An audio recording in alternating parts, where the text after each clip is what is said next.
your mother, grandfather, or next door neighbor. These seniors are inspiring people with incredible stories to share, and they love to see you. The smiles you get back are priceless.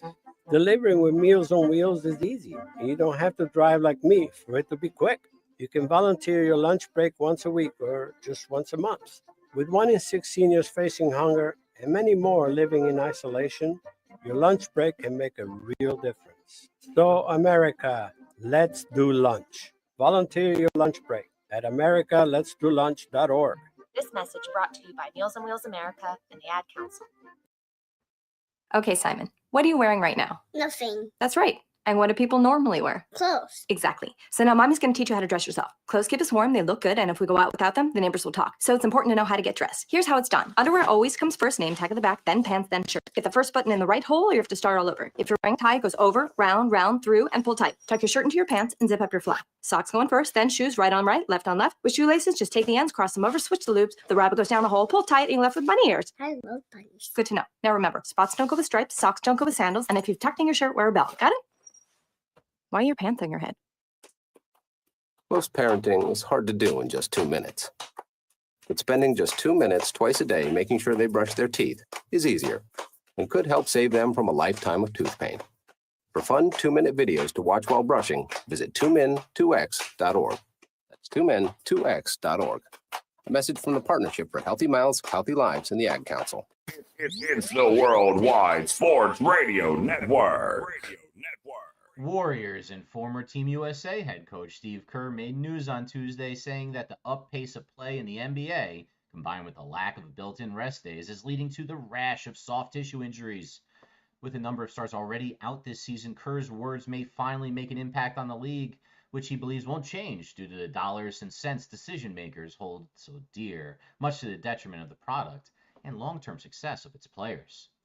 And Deion Sanders' Colorado Buffaloes are now sitting at 3-7 with games left against 7-3 Arizona State and 5-5 K-State, staring down the barrel at a 9-loss season, his first without sons Shador and Shiloh, and last year's Heisman Trophy winner Travis Hunter. Despite the record, Deion told reporters that they've got the right man in Colorado and admitted some mistakes made this season. But with athletic director Rick George, who gave him the contract extension, stepping down at the end of the year, is this the beginning of the end of primetime in the Rockies? And before we find out what's in Goody's bag of balls this evening and call our shot, we will crack a six-pack with Speedy and make some Week 12 picks on another all-gas, no-brakes, wheeling and dealing, styling and profiling, live Wednesday night episode of Jabba and the Mouse. Give him a significant. They're going to have a ton of money to spend. Why not put it in one of the top 3 offensive players in the league?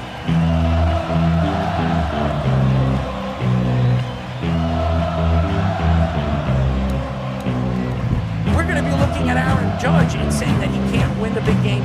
Michael Jordan said, I played 82 games. You don't see LeBron doing that. This is a game where you got to go perform. I told you, Giant fans, and Saquon Barkley at this point. I'm gonna fight them all. A 7-nation army couldn't hold me back. They're gonna rip it off. Take it down. Say whatever you want about Patrick Mahomes. He's the best quarterback in the NFL. Really? And I'm talking to myself at night because I can't forget. Back and forth through my mind behind a cigarette. And the name's coming from my eyes. Can't get it alone.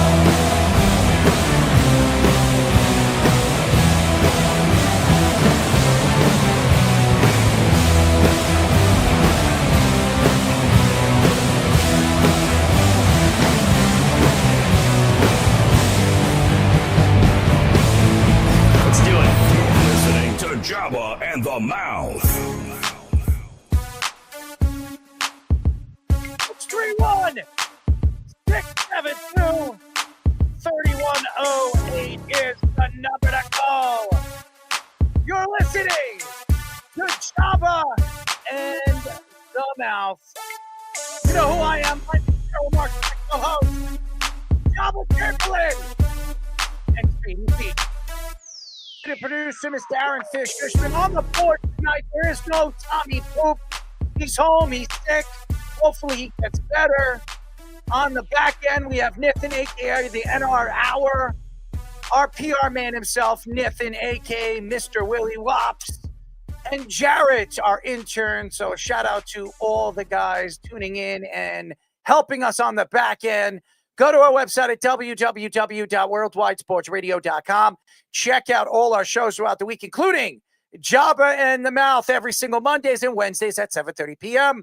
All you have to do to tune in and check out our local listings for all our shows is go to our website at www.worldwidesportsradio.com. It is moisty in the air. It is cold. We like this. We can breathe. And when I keep saying this, when you see smoke coming out of your mouth, it's wintertime. It's fall time. Did you just say moisty? It's moisty. Yeah, it's moisty. It's moisty in the air. You feel like it. You know how it gets foggy outside? It's not too cold, but it's not too hot. And you feel the moist in the air. That's when it's moisty. And or dew or muggy, maybe? I say moisty. I think it's a little bit more of a moist in the air. We need to make like a thing. We need to keep track of like words you just make up and like make like a shirt and be like Marx. We can't say Marxism because that doesn't work. Well, first of all, moisty is a word. I mean, there is moist in the air. So I don't know. Moist is a word. It is. Yeah, it is. So it is absolutely my dictionary, by the way.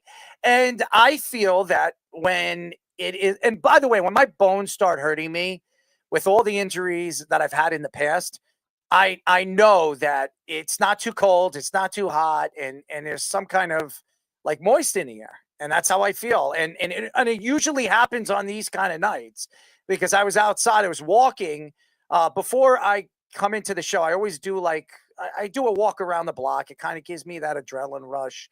It gives me something so I can get into the studio and feel a little bit better. There's Fish being an idiot, but anyways, I like to, check out the air and see what it's going to feel like outside. And today you could see when the sun goes down and fog comes out, I feel like it's just moisty outside. So that's how I feel. And that's it.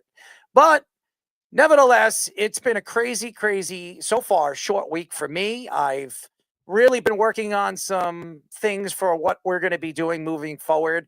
We have a live show coming up, and we were going to move it to January 12th.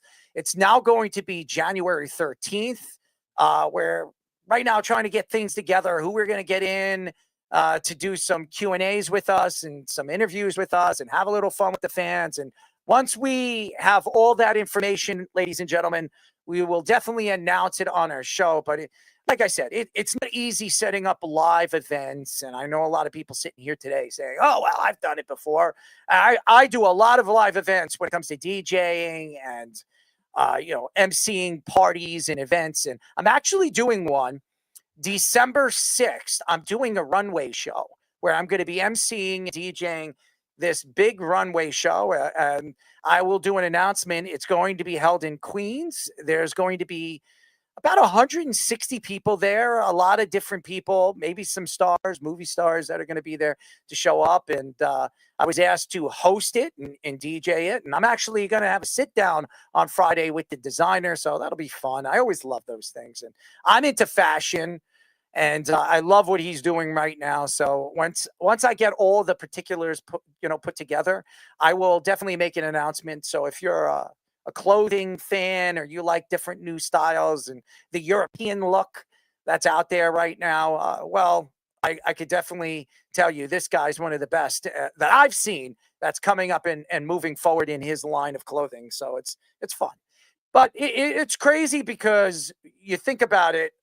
We talk about the guests that we have on our show, and sometimes before the show or a couple of hours before the show, we get cancellations. And I want to make an announcement. Sean Chacon is not going to be joining us tonight. Family situation. He will be joining us probably in the next couple of weeks. I don't attack any of this because I understand people have lives. They got family situations. So I hope everything is okay with Sean at home and looking forward to getting him on. I think he's if I'm not mistaken, he's the manager of Trenton, right? Yes. So he's coaching now. He's managing, and I remember him as a relief pitcher for the Yankees and his career as a professional athlete and professional baseball player. So I would have loved to get him on the show tonight and get into the ins and the outs. And we're working on somebody else. If we know for sure he's going to come on, we'll make an announcement. And I'm sure he would love to come on because he's got a lot of explaining to do, and he owes me a nice, wonderful dinner if he does come on. I got to give him some credit. If he does show up on the show, he knows he's going to be walking into a whole big mess on the show. So, but I'll give him a lot of credit if he does. But yeah, it's been crazy. And it's really, besides basketball and really, what are we going in? Week 12, week 11? Week 12. Week 12. And it's crazy. The NFL season goes so fast. We're almost done with the NFL season. We're going to be speaking about the playoffs in about a month. It's crazy. I remember when the first game came around in September, at the end of September, October, and we were talking about, wow, the season's here. How fast did it come? And now how fast is it going to go? And if you're a New York fan, there's nothing to be excited about, as the New York Giants are now out, completely out of the playoff. And we all know the Jets were out in week 1. So Don't worry, we get to watch Daniel Jones and Sauce Gardner in the playoffs. yeah. And how about Saquon Barkley? We might see Saquon versus Daniel in the That would Super be your Bowl. dream, I know. I don't know about dream. It's definitely something that I would like to see. I would like to stick it to all the Giant fans out there that just absolutely hated on Daniel Jones, and then everybody booing Saquon Barkley when he goes over there to MetLife. Meanwhile, he wanted to be a Giant for life, but the Giants and Joe Shane decided, oh, wait, we don't need him. We will part ways. And he almost breaks Eric Dickerson's record last year, and he wins Super Bowl finally after leaving the New York Giants and going to their arch nemesis. Yes, my Philadelphia Eagles. Yes, it's a wonderful thing. I've always wondered what it was like. I would love to get somebody next time we get an athlete, like if they've ever gone like at the trade deadline from a team out of it to a team that's impotent. Like I would wonder what that feels like, because I never did it, so like I don't know that feeling.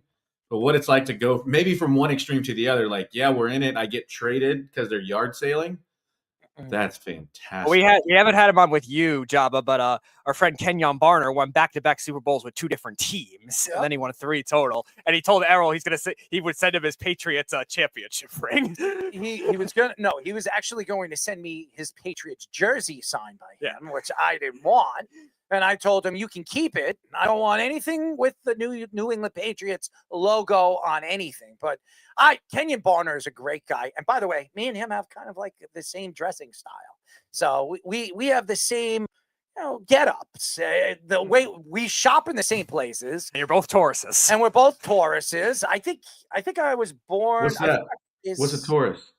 Zodiac sign. Zodiac sign. We're both Tauruses. Shit. My bad. I think Kenyon was April 21st and Errol's April 29th, I think it was. Yeah. We're both Tauruses. So my son would be a Taurus? What was his birthday? What's his birthday? He's the 25th. Yes, he's a Taurus. Yeah, absolutely. Me and him would get along. Me and your son, I always get along with Tauruses. I don't even get along with my son. You won't get along with him. I get along. I'm serious, and a lot of people say I've been around a lot of different athletes, and even just people that were Tauruses. For some reason, it's like some kind of connection. It's Tauruses have this like. People have this perception that Tauruses are mean and they don't have good personalities. That's completely. You guys believe in all that? 100%. 100%. I don't believe in the moons and if the moon turns one way or the colors of the moon. I don't believe in any of that. But I do believe in some essence of the understanding of the zodiac signs and connecting the zodiac We're signs. completely different. Like moons and new moons and stuff is like very important in our culture. Yeah. So like, and I get some of it, like, but if you look it up enough, like everybody messes with somebody, and like some of it's crazy how accurate it can be, though. So there's got to be, I guess, some legitimacy, right? There has to be, and there's people that study it. I've actually over the years I've met guys that I've worked with that actually went to school to learn astronomy, and I'm like, you actually went to school for astronomy? He says it's unbelievable some of the stuff that you learn when you take those. One of the most fun classes I took in college. It was like Really? a prereq. It was a night class that all the athletes took, and it was awesome. I'm sure, and the teachers are probably damn cool. I didn't know shit from Shinola, but it was cool to look at like all the stuff and what it meant. I like that cut, Speedy. Shinola. I like that. Shinola. Shinola. You talk about names and making up words. There's another one for the old jobster. Shinola. That's a saying here. I don't think it's a word, but it's a saying for sure. Who the hell uses Shinola? If you use that here in New York, come to Nebraska, you'll hear it plenty of times. Shinola. I'm gonna Shinola you. I'm gonna licking and sticking and Shinola you. Anyways. Yeah, you don't know shit from Shinola. Yeah. You don't know shit from Shinola. You don't know Speedy, but you know Shinola. Yeah. Yeah, I knew it was around. The population of Nebraska. My dad used it all the time. So I think that would approve. How does she use her Shinola? Hey, you're not wrong. There's probably more population of Nebraska than people that know me by a landslide. That's true. I think that saying could be accurate. Well, thickness is a judgment of size and Chicks not with dicks. correlation with population. Mario. I don't think Nebraska is one of the more obese states either, as far as I know. Well, I will say this, and anybody that hasn't or doesn't make up words, well, then you're not having fun. I mean, you have to have some kind of words that you've made up in the past, and you want to add it to your dictionary. And there's quite a few on this show over the years that I've made up, and Speedy would be like, I've never heard of that word before in my entire life, but I'll use it. So, hey, listen, you got to talk Java and the mouth language. And if you listen to this show, you'll learn what Shinola is, or moist, or moisty. If you like it moist, you definitely like it moisty. By the way, I will say that's the first time that I've heard the context of moisty. I've definitely heard moist, but that's a New York thing. That's a New York thing because I've heard moisty many times. So it's not just me that's ever used the word moisty, but nevertheless, it definitely is a terminology that I've heard people use over here in Long Island and New York. But speaking of all that, I will say this before we get into our content, because we got some things, and like I said, we might not have a guest tonight, so we're going to add some content on the way, and I think I'm going to surprise you with some of my basketball content, because I've been arguing with people on social media and friends today on protecting players that I stick up for all the time, that I grew up rooting for, and guys that I wasn't growing up rooting for, but I don't disrespect their games.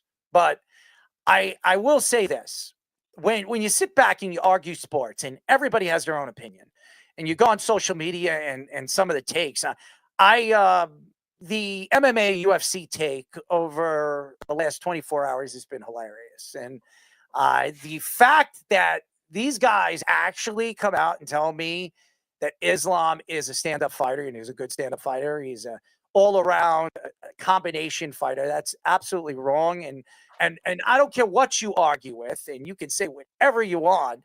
I'm not going to argue with a bunch of idiots that have no argument behind it. And the stupidity, what I've been reading, and the challenging attacks on my direct messenger is hilarious. So thank you to all the fans out there that give me a reason to go back and forth with you on social media.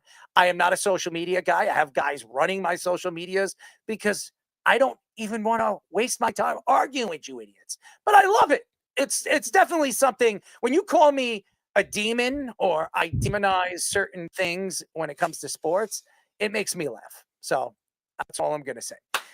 Speaking of a demon, I've always thought he was, Warriors head coach Steve Kerr told ESPN's Anthony Slater that he believes the faster pace of play and lack of time off between games has led to more soft tissue injuries. Giannis, Wemby, and now Castle from the San Antonio Spurs, John Morant, Anthony Davis, Drew Holiday are all injuries that have happened already. Kerr argues that teams have pushed the pace to shoot more threes, like the Warriors did for years when they were winning titles, and leading to more wear and tear on players. Kerr says he has had to change his own tactics, sometimes with the Golden State Warriors, as they have had 3 players over 35 years of age and are trying to manage a long 82-game regular season. ESPN's Tony Kornheiser said that the NBA should get rid of the three-point shot to slow the pace down, while ESPN's Michael Wilbon says they should reduce the regular season to 70 games. Kornheiser knows it is extreme, but said getting rid of the 3 would force teams to get better shots closer to the basket and play at a slower pace. Wilbon said the NBA could remove 12 games from the schedule and add more rest days for teams, but believes neither the players or the owners would go for giving up any kind of money they would lose by giving up games. Now, I don't care what Kornheiser says or Wilbon, and these guys are older guys, older journalists. And by the way, here and there I watch their show. It's pretty funny how they go back and forth. One from the, I guess you could say, the West or Central West, and one from the East, and they could go back and forth and argue their points, and they're very good at that. And some of the stuff I couldn't understand, and I wouldn't understand them. But this Steve Kerr thing. And of course, Steve Kerr wants to go out there and open his mouth because of the injuries that he has seen. He actually comes from the San Antonio, I guess, the Popovich tree. And he's been there, and he started as a coach, an assistant coach under Popovich. And the fact that he is sticking up for Giannis and Wemby and Castle, obviously there's a back end reason behind it. And Popovich is no longer coaching in the NBA, he's retired, but the injury situation is definitely something that stands out. Now, do I think it's because of the games that are played? This has been going on forever. 82 game seasons all the way from the 50s and the 60s. I don't even know when it was last changed up to 82 games.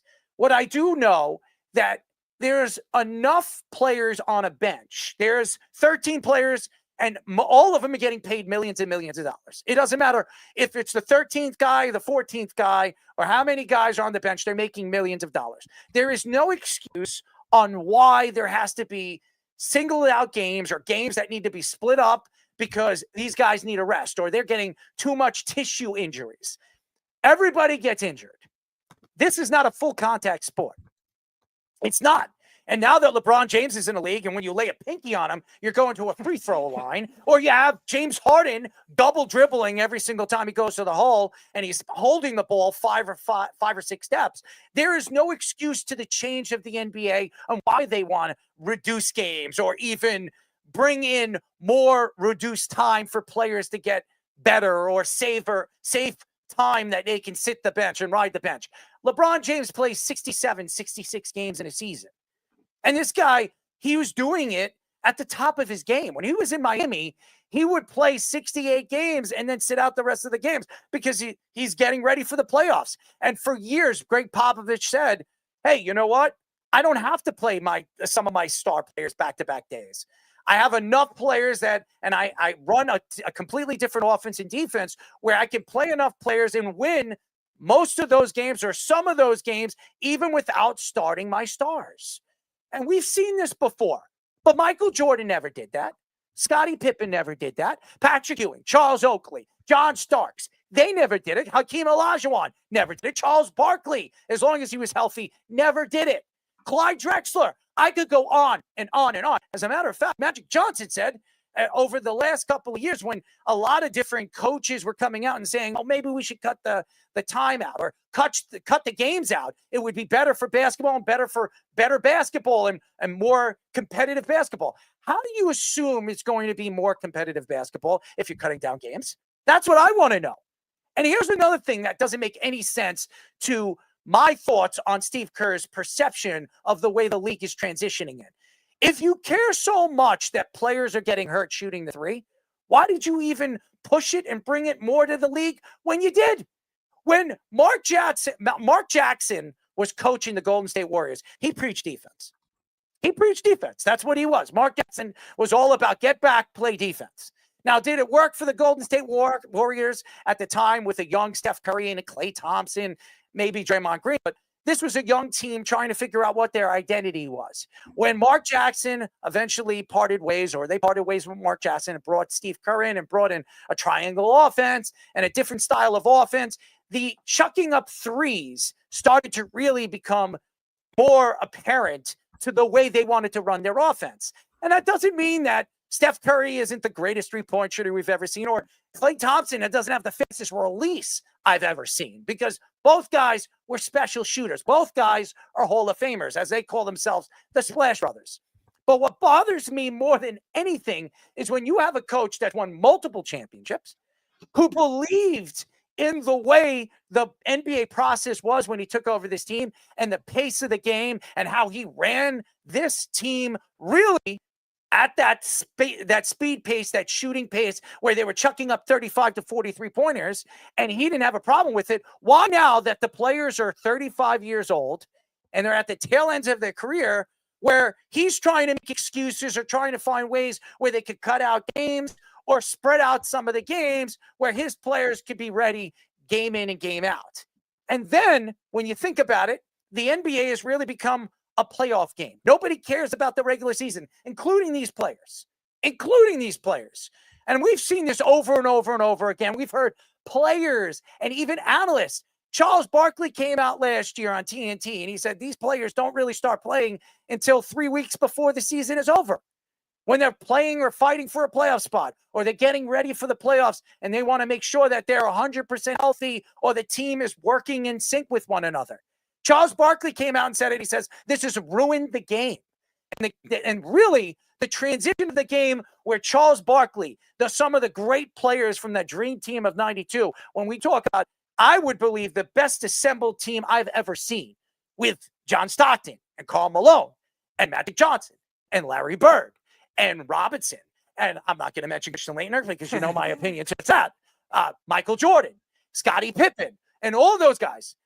When I look at that team, those guys and the way they played at a high pace of game. Their bodies would be beaten up year in and year out, because those guys would play 82 games. They wouldn't be sitting out 10 or 15 games getting ready for the playoffs. No, they wanted to make sure that they were in sync with each other. They were ready to get and make that run all the way for an NBA championship, knowing that Michael Jordan was the most dominant player in the early 90s all the way into when he retired in 98.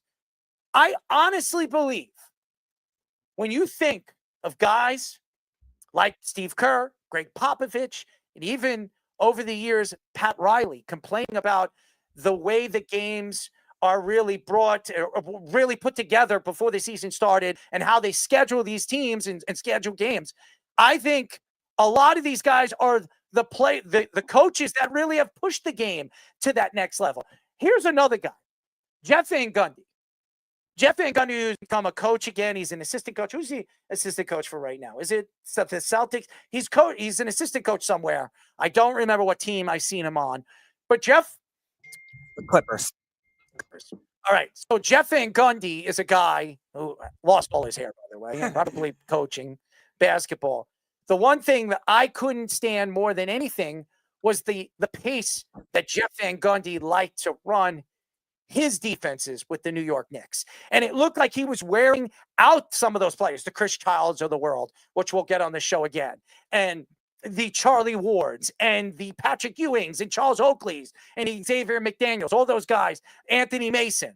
And I just thought that the Knicks were really run out all the way going into the playoffs. The Knicks were so tired. It was amazing the way they played defense at a high pace. And that was a Pat Riley defense, how they can go as far as they did in the 90s, especially 94, when they went all the way to the finals, when Jeff Van Gundy was one of those guys that ran that defense like a drill sergeant. It's not like that anymore. Defense is not played like that in the NBA. It's all fast-paced, shoot three. And now I blame that on the Golden State Warriors. I blame that on Steve Kerr, because Steve Kerr, when he has to make an excuse or has to find something to point his finger at, he's finding a way where he can benefit and his team can benefit because his team is old, worn out. Not the same players. Not players that can go in and week out and play a doubleheader or play back-to-back days. And to me, that's an excuse because I look at the schedule in the NBA, and most teams play 3, maybe 4 games a week at best. There are sometimes that teams only play 2 games a week, and they spread it out the way they do. There's no excuse. There really is nothing. The NBA is not a full contact sport. The NBA, yes, it's back and forth, running up and down the court, but you don't use enough players on your bench. Why do you have 13 players on your bench? Why do you have 14 players on your bench if you're not going to use them? You have these players. You're paying them $3-4 million. What is the lowest paid guy right now in the NBA making? He's got to be making over $1 million. It's not like you have to pay 54 guys or 56 guys on a football team. I mean, honestly, think about it. And there's an excuse for everything. All these coaches, all these players are going to make some kind of excuse. How about this? Why are NBA players making as much as they're making in an 82-game season? Think about it. Steph Curry's making what? He's making what, $50 million a year? More than that now. He just got an extension last year. Well, Embiid, who barely ever plays, who doesn't want to play a doubleheader, is making $50 million a year. They have guys that are playing, was playing for the Brooklyn Nets that barely stepped on the court who's making $40 million a year. How is that fair? Think about it. You're going to complain. If you think about it right now, there's 82 games in a season. And Joel Embiid is making 52. And he's playing, let's say in the last, what is the average amount of games Joel Embiid has played? Got to be no more than 50. 50 games. So he's making just 50. He's making $1 million a game. $1 million a game. Think about it. And he's not even, sometimes in some games because of his knees problems, he might not even be playing more than 15 minutes. Could you imagine make $1 million for 15 minutes of playing schoolyard ball? Think about it. And this guy, Steve Kerr, bitching and moaning after winning multiple championships over there, he was handed Mark Jackson's team. And this guy's bitching and moaning about, well, his players are getting up there in age and shooting up threes, wears and tears their what do they call it? What was he saying? All this crap that he's saying, wear and tear on their bodies and all this crap that they're having and dealing with over the last couple of years. There's no excuse for NBA players. Hockey players, I could see the excuse, the wear and tear of their bodies. Think about it. They're playing 82 games in a season, a full contact sport, going up and down the ice, beating the hell out of each other. They're not making nearly as much. The highest paid NHL player is making what? $22 million? Yeah, I think McDavid's new extension, $20 million. $20 million! And he's playing. And by the way, Connor McDavid is probably playing about 78 games. Right. 79 games. I mean, these bitches, and I'm going to say bitches because these NBA players are poor, stopping babies. That's what they are. They're babies. They're going to cry about, my hamstring's hurting me. I'm going to sit out. I'm still going to get paid. Give me a break. And these football players, they're getting their heads beaten in. You saw Cam Scottaboo. Cam Scottaboo's leg bent one way and his body went the other. He's making what? Rookie contract. He's making what? $250,000 at best? 4th round pick rookie money. I mean, come on. These guys beat their bodies. He's bashing his head in. He's bashing his freaking head in. And he's not making anywhere close to the guy who's never stepping on an NBA court making $1.5 million. Doing nothing. What?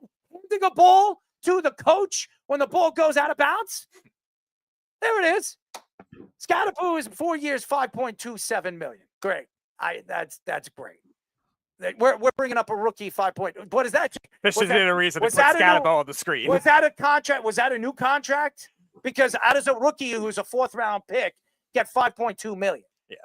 I mean, come on. Joe Shane, that's the idiot. Yeah. Joe Shane Shane was the brightest either. Joe Shane's giving a rookie who's a 4th round pick $5.2 million for 4 years. Great job, Joe. Great job. What an idiot. Because usually an average running back that's a 4th round pick isn't making anywhere close to that.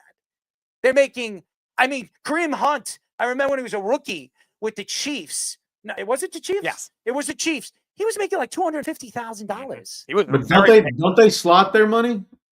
Well, they changed the rule a little bit to do it based on performance. I think it's starting after the 2022 class, so they can get a little more now. But again, it still really doesn't justify it as much as where you see the spikes coming in versus, you would say, a value pick. And I think Jeff was explaining it to us years ago. There's like even a particular range within the first round too. Like the number 1 pick, there's a drop off between number 1 and then it's like 2 through 10 after that. So a second round day 3 pick gets even less. And then, like Errol's saying, normally based on performance based, the 4th round on gets unless less. you're an idiot GM like Joe Shane, giving a guy a 4-year, he's a 4th round pick for 4.6, 5 point, whatever he's getting. It's ridiculous. Shedeur, we know he's a quarterback. They're going to pay a quarterback that kind of money, especially with his, I guess, his aura as Mr.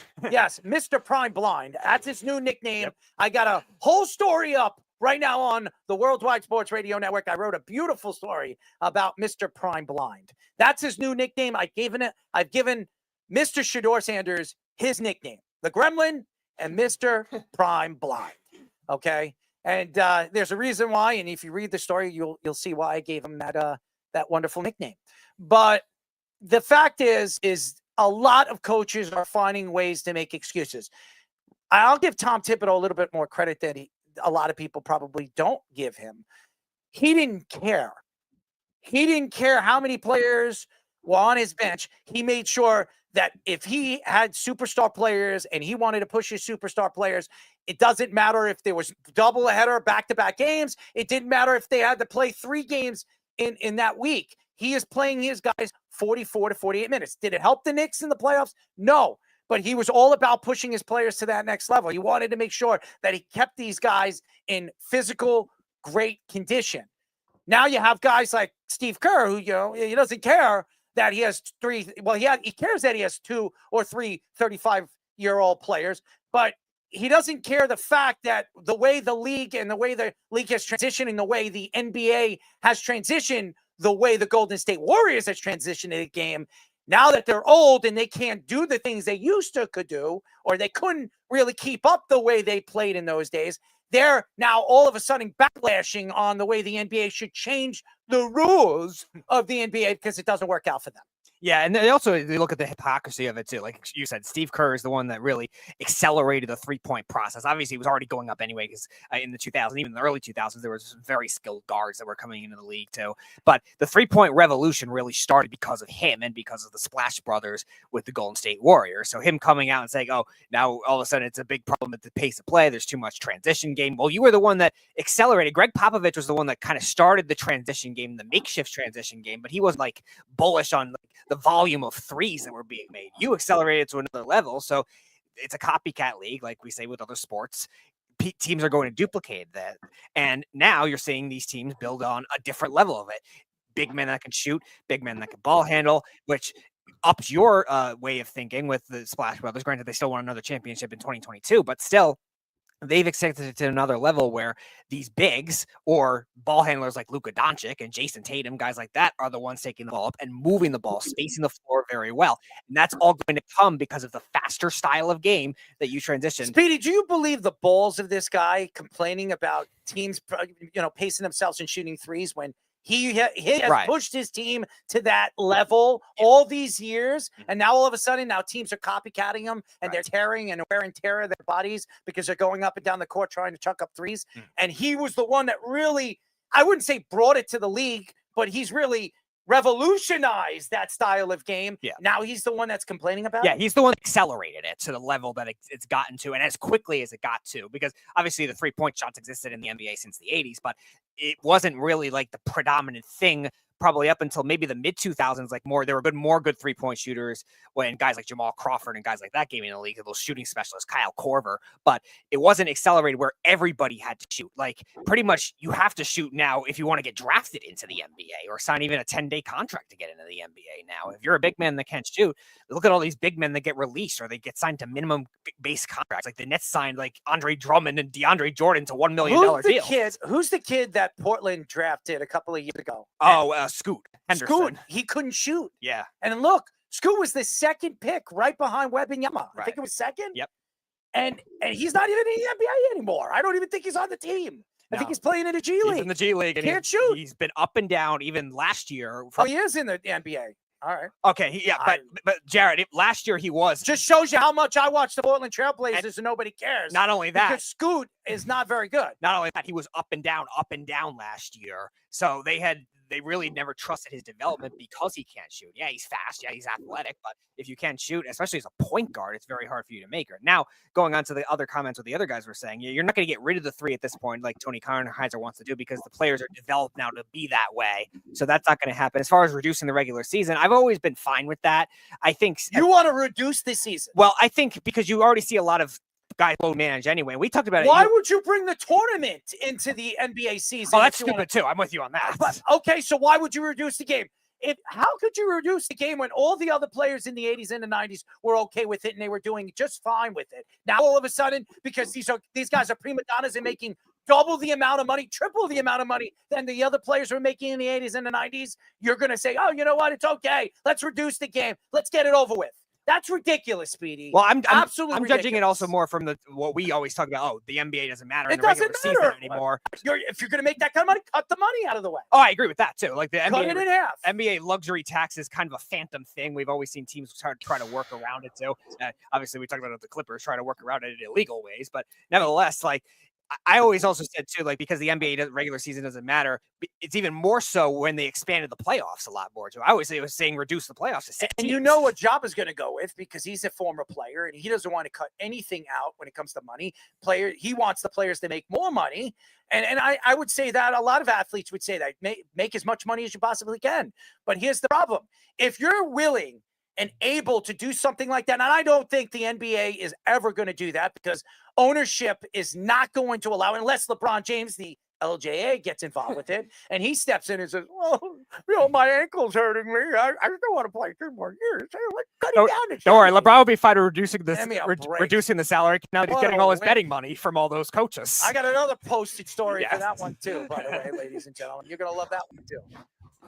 Delicious. The other thing I was going to mention too before you go, Jabba, and I think there's a difference with the NBA and some of the other sports with the payroll discrepancy too. Like obviously baseball players have made the overall total amount with the biggest contracts like Soto's deal, but their lowest contracts are still a lot lower, like I was saying, than these NBA contracts. And you see all these 1-year deals with veteran players. Football and hockey, forget about it. The salary cap is really stingy in football, where players only if you're a premier position get paid high amount. And in hockey, like we said, Connor McDavid is the best talent in the world, and he's another toe job. $20 million a year. That would be like a third or fourth option on an NBA team.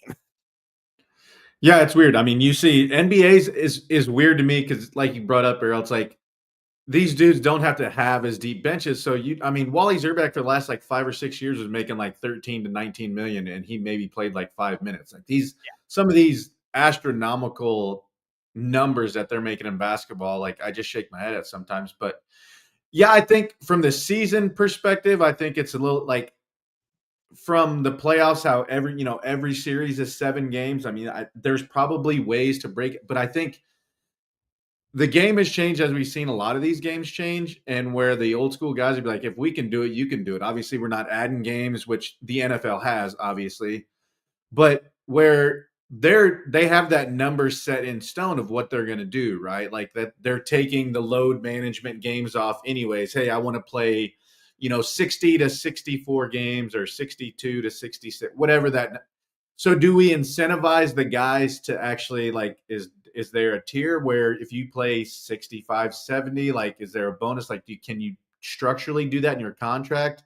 Or how do you, I guess, make that work to incentivize certain things? Or is pace of play really, you guys brought up and touched on pretty much everything that needs to be said? You are part of the problem, which I don't think it was a problem, kind of turned into it the way it is. But that was kind of the reason that we talked about last year with all these, calves and Achilles and all the other stuff. Isn't the pace of play, yeah, they're shooting more threes, but the pace of play wasn't that kind of the reason of load management, was trying and get these injuries down. And we haven't really seen that. So it's this really hasn't done much as far as what they thought it would do. Is he just trying to find an out of where you can blame this on? And now somebody's going to come up with shoes. we kind of touched on it when in the playoffs. Is it Nike shoes? Is it Adidas? Is it whatever? And now the pace of play hasn't changed. Like there's been nothing that has changed. Like it's not like the shot clock changed, right? It's not like they added something. That will never change. It's not like the court changed. You also It brought does now with the NBA Cup. You also brought up shoes, and it's so funny you brought up the shoe thing because there's a story that came out recently. Now people are, writers and journalists are starting to bring up shoes and thinking that that's the point of the reasons why the players tearing their Achilles in the NBA and the playoffs. It's so funny because I brought it up and that's what I was saying. And there was a story recently, I forget what writer wrote it, and he believes that the sneakers need to be looked at, that all these science stuff that they put together with figuring out the soles and fabricating the shoes on how light they are could be the reason why they're tearing their Achilles as fast as they are, and why there were 3 Achilles injuries in the playoffs last year, 3 big ones. I mean, Halliburton, Tatum, and then Dame Dash. I call him Mr. Dame. Lillard. He's out. So yeah. So I call him Dame Dash or Dame or whatever the hell you want to call him. Dame time. So Dame time. So guys, why don't they just do the obvious thing? Just add rest days to the season. Extend the season like a week and a half on the front end, another week and a half on the back end with just rest days. So now that teams don't have to play more than 1 or 2 back-to-backs. I mean, they're playing 4 games in 5 days, Errol. This is what You know why though? That's like, first of all, Fish, you're 100% right. But the reason they won't? This thing they call TV deals. Yeah. TV deals, and they have it like you're 100%. It's an easy fix, really. It is an easy fix, but with all these stupid TV deals and everything that goes into it, which is something I'll cover later, regarding the game of baseball. But yeah, it just sucks because it's a really easy fix, and then now it's just they're just trying to find something else to blame it on when you really could fix it with one simple task, and you're 100% right. I felt this way the NBA TV deals are the one sense of James Dolan's voice of reason. I've been saying the same thing about the NFL though. Like, why, if you're going to extend the season, which they just did, and they're talking about going to 18 games already, add a second bye week. Why not? What's the harm to the financial model where you can keep players healthier, and now we don't have like a bunch of games with third-string quarterbacks the last few weeks of the season and fifth-string running backs and things like this? Because that's how the season ends every year. Someone wins the fantasy football championship with some running back that wasn't on a roster at the beginning of the season. It's how it always happens. I think there's too much crying by certain coaches, and because they're big names and they're big voices for the NBA. And again, Steve Kerr just got an extension. He just got his big contract, and he could have retired. He could have walked away and just been an analyst or done a podcast, which he was doing for Sirius Radio. No, but he decided to stay with the Golden State Warriors. Why? Because he wants to win more titles. Why? Because he believes the league is going to listen to him. I'm sorry. I have no pity for the Golden State Warriors. I have no pity for Steph Curry or Draymond Green or any of those guys, Jimmy Buckets. I have no pity for them. Why? Because they have been doing it forever and really controlling the league and dominating the league the way they pace their game and their offensive side of the ball and shooting up the 3. So cry me a river if Steve Kerr is going to come out and cry about it. I don't want to hear it from Steve. If it was anybody else doing it, maybe it was, let's say, I don't know, the Charlotte Hornets, the coach of the Charlotte Hornets, or one of these bad teams, these bad organizations. Do you think if it was a player, it would be different? No. Because if Steph Curry did it, I'd be like, cry me a river. Cry me a river. You've been doing it forever. Oh, Klay Thompson. No, instead, Klay Thompson is attacking, Patrick Beverly about his girl, Megan Thee Stallion. I mean, because Patrick Beverly said something so funny. And by the way, I got to give a shout out to Pat Bev. I thought it was really, really funny what he did on his podcast, taking a shot at him and Meg the Stallions. I thought it was so funny. And the fact that Klay Thompson went out of his way to say something because I'm sure Meg probably said, "You better say something. You're my man." And he went out there and he said what he felt, but I thought it was funny, by the way. If nobody knows the story, go check it out. It's a really, really funny story. I got it. And I'll tell you, I don't listen to other people's podcasts really anymore because I'm so embedded in what we're doing. But I got to say, Pat Bev is one of those guys, he doesn't give a crap. He will say what he feels and not even back off on what he says. And even though I disagree with a lot of things he says, it's funny. So if anybody hasn't checked out Pat Bev's his podcast, it is funny. And he knows a little bit about sports than he knows a little bit more about sports, even more than you would think, offset from basketball. He knows a lot. So he had his own take about the World Series and the Dodgers and stuff like that. So I got to give Pat a little bit of love, a little bit of credit for the work that he is doing right now on his podcast, and whoever is his producers and his production end, sensational. So good for you, Pat.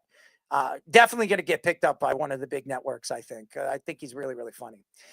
Speaking of really, really funny, Deion Sanders is in the tabloids.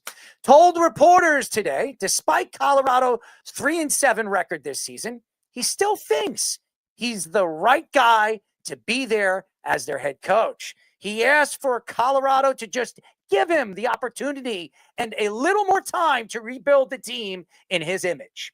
After a 9-4 season in 2024, Deion Sanders got a new 5-year, $54 million contract extension. I didn't know about this at Colorado, but the athletic director, Rick George, who gave him that deal, is stepping down this year. And while Deion is not at risk of losing his job currently, that may not be the same under new leadership. Deion, who is 58, has also recently battled several health issues, from getting his toe amputated to battling bladder cancer, and recently dealing with blood clots, is now dealing with this situation. In his almost 3 seasons, Colorado, Deion Sanders has a 16-19 overall record, but only a 9-16 record in the conference and his play. It hasn't gone his way this season. His first ever without his son, Shador and Shiloh, both of his sons, and his almost adopted son, the Heisman Trophy winner, corner, receiver, whatever you call him. I wouldn't call him a unicorn. I'll call him the gremlin, the ugliest gremlin alive, Travis, a.k.a. Pain in the Butt Hunter, who's now out for the NFL season. So nothing more, nothing less. It's the best that gremlin can get. Anyways, that rhymed. That was pretty good. That's definitely not something I would do in my spare time. But hey, I tell you, somebody that likes to rhyme in his spare time, especially during the draft, is Shador, and he was rhyming his way to the 5th round. Except Shador would never call Travis Hunter a gremlin. Mr. Prime Blind himself. Anyways, I'm definitely not blinded to see what's going on with this Deion Sanders thing. And it's pretty obvious. Deion Sanders is very well respected. He's knowledgeable for what he has done as an NFL player and what he did at Jackson State. Jackson State was a D1 school, but it was a conference nobody cared about. Nobody cared about Jackson State and the conference they were coming from. That's why he was undefeated. And that's why Travis Hunter was doing what he was doing. And by the way, Travis Hunter was still a good college player with Colorado. Just, I think, highly overrated and highly coveted when he won the Heisman Trophy. The record expresses and tells you what Deion Sanders is. Mediocre, at best. He is not a good coach. And I'm not saying that Deion Sanders doesn't know the game of basketball. And guys, this is not me being attentive to attack a guy like Prime. I have a lot of respect for Prime's game. I think you can argue him and Darrelle Revis are the greatest corners, and maybe Charles Woodson. I would put those 3 guys are the 3 best I've ever seen. They're sensational. All 3 of them, you can argue, are the greatest corners, greatest DBs we've ever seen. Deion Sanders went to Colorado and practically banished all the players that were a part of that team. As a matter of fact, he told the players that were a part when they decided to be recruited, when he took over that team, he said, well, get ready. There's a portal. You might as well look towards the portal. I'm not bringing you back, and you're not probably going to be a part of this team. He was so eager to go out there. And by the way, has anybody checked out his Prime show on Amazon Prime, whatever the hell they call it, Prime. So, I mean, the last couple of years, I've tuned in to some of the crap that I've seen with Deion Sanders, and he loves the cameras following him. And I feel bad for the health issues he has. I don't wish harm with Deion Sanders. I think Deion Sanders is probably one of the most, great personality, people you'll ever meet. I've never met him, but anybody that's met him, they say he's a great person. He's funny. He's energetic. You'll love him. I don't know him, so I can't tell you that. What I do know is Deion Sanders is a loser when it comes to building a Colorado team that was good last year. They were 9-4. But if you look at the games that they've won and even the teams that they played, the games that they lost were against probably top-end teams. And they never played a top 20 defense at any point last year. At any point. And everybody keeps talking about Shador's this and Shador's that. He's the greatest quarterback in that draft class. Really? Because in game number 1 or half a game, he looked like the worst I've ever seen. And statistics would tell you he could be. I mean, Brandon Whedon was the only one that had a worse game in his debut. Browns legend. I mean, seriously, another Brown quarterback, by the way. We're about to find out because he's starting again. Oh, good luck. And farewell to the Cleveland Browns. Right now, I don't know where Deion Sanders is going to go after they bring in a guy, another Colorado athletic director. Rick George obviously believed in Coach Prime, and Coach Prime decided to bring in some of the guys that we know, and some of the coaches that decided to part ways with Coach after the season last year and went on to be an assistant coach or coaches in the NFL or whatever the hell they're doing now. And I understand that a lot of people, including yours truly, that don't give him enough credit. I think he's a smart man. I think he knows the game of football. When you were special, you had an athletic ability that other people couldn't compete with. You were a great punt returner, great defensive player. Nobody can compete with you on the football field. As a matter of fact, I've heard many, many times Jerry Rice come out and talk about him. I've heard Barry Sanders say a lot of great things about Deion Sanders, how fast he was, how athletically gifted he was. Michael Irvin said he couldn't do anything against Deion Sanders, so he was happy when Deion Sanders went to the Cowboys because he didn't have to play one-on-one against him when he was playing against them in San Francisco. So we know what he was as a player. There are other guys, the players that he is coaching are not him. They're not him. They're not gifted like him. He was special. He was one of very few players that can play 2 sports in the same year and bounce from one to the other. Was he good at baseball? I would say no, but he wasn't bad. He wasn't horrible, but he wasn't what he was in football. But right now, Colorado is on a fall. I don't know if anybody's going to want to go play for Colorado anymore. The time of Prime could be gone, because why would you go and play for Coach Prime when Coach Prime hasn't proven to play in a big ball game? I'm talking about one of the big ball games, the Rose Bowl, or even playing in the Final 12 for a national championship. When he said, when he took over for Colorado, he believes in 3 years he'd be there. And then he was talking about how Saban was a guy that he looked up to, and that if he can compare himself to anybody, I would compare myself to Coach Saban. Well, he's nowhere close to Coach Saban.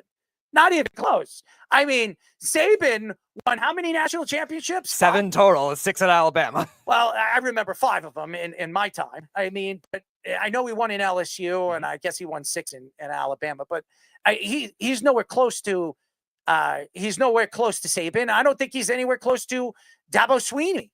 He's nowhere close to any of those guys. Where a lot of people a few years ago when he took over Colorado, they were like, I take Prime over Dabo.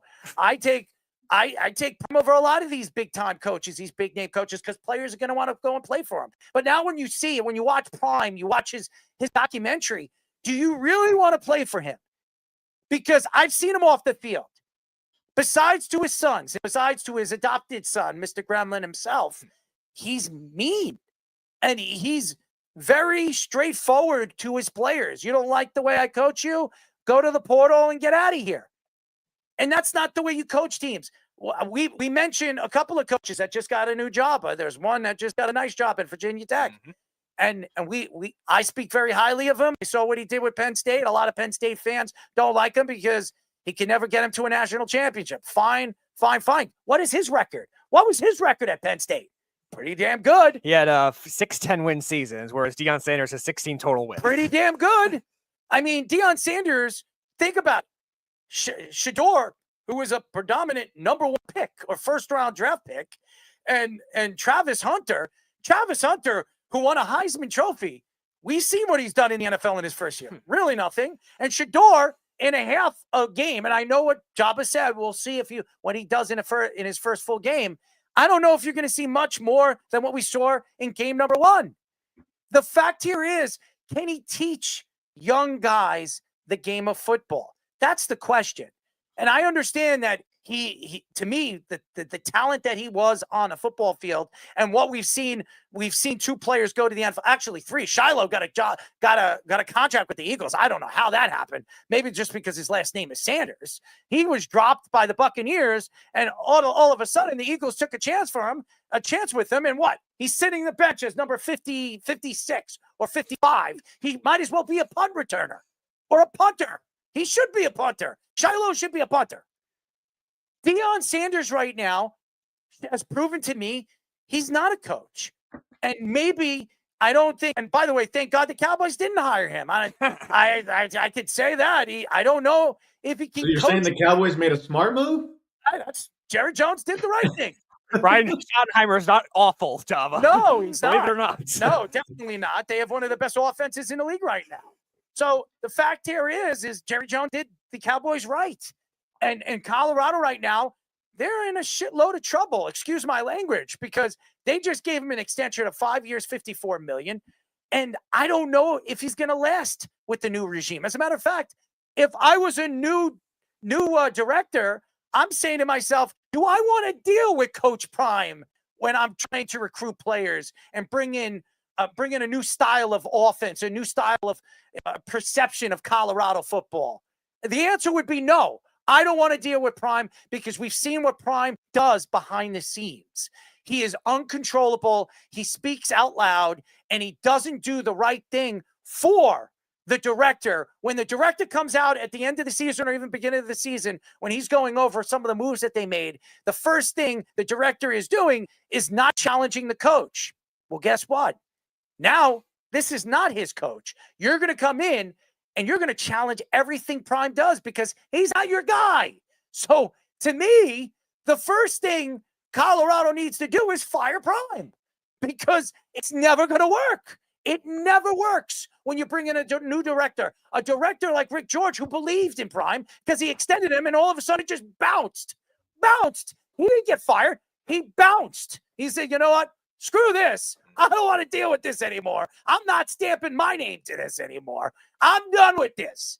That, ladies and gentlemen, tells you everything about Coach Prime, where Colorado football is going. Colorado football was going nowhere as it was for about a decade. And again, you took the chance on a flashy hire. Okay, Deion Sanders is the big name.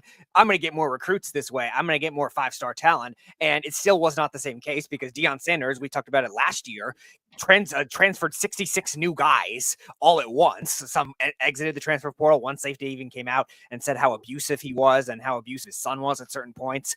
And then they got a bunch of new players that come in, and all of a sudden you have a good season, one good season, 9-4. But again, like you said, they don't beat any ranked teams. They only played one ranked team ever. That was TCU, their first year in 2023. And they were a team that just came off a national championship game loss that lost about 12 players to the NFL draft and a bunch of others to graduation. So how much do you really consider that a ranked win? Then all of a sudden you can't even actually be a good in-game head coach. And There's a lot of questionable decisions he made. You know, that feud that Shore had with the Colorado State quarterback his second year in the league, which that made a lot of headwaves, and Deion Sanders was defending his son for all that. It really doesn't show any reputation as a leader. So now you deal with a situation like this, where if you right, and a new athletic director says, I don't want to deal with this crap. Now all of a sudden you're dealing with a buyout that's going to be pretty big for a coach that won 16 games, with 16-19 against Big 12 and Pac-12 competition. The Pac-12 had a good year their last year in 22 when Washington went to the national championship game. How about sportsmanship? Yeah. You saw what happened with Shedeur Sanders after game number 1. He wouldn't even get up and meet Lamar Jackson in the middle of the field. Lamar, I said this on Monday, Lamar, who knows everything on how the NFL treated him when he first started to play, and how a lot of people thought he wasn't going to be successful in the league the way he plays the game. Well, everybody, including yours truly, was wrong about Lamar Jackson. He is arguably the most talented and most athletic quarterback I've ever seen, even more than, I would say, Aaron Rodgers. He is athletically gifted. And I'm not saying Shedeur is Lamar Jackson, but if there's anybody that you want to have a conversation with, it's Lamar Jackson. Instead of putting your hands on your head, wondering, what did I do? What did this team do to me? Why did they put me through this? Where am I? Am I on the sidelines of the Browns, or am I hanging out with Deshaun Watson and playing with my wiener? Who knows? Yeah. Absolutely embarrassing. And that goes to Mr. Prime himself, his dad, who really doesn't teach him sportsmanship. It's been a big problem with Shiloh, too. Look what Shiloh did in a preseason game. Do we remember? Why do you think the Buccaneers dropped him?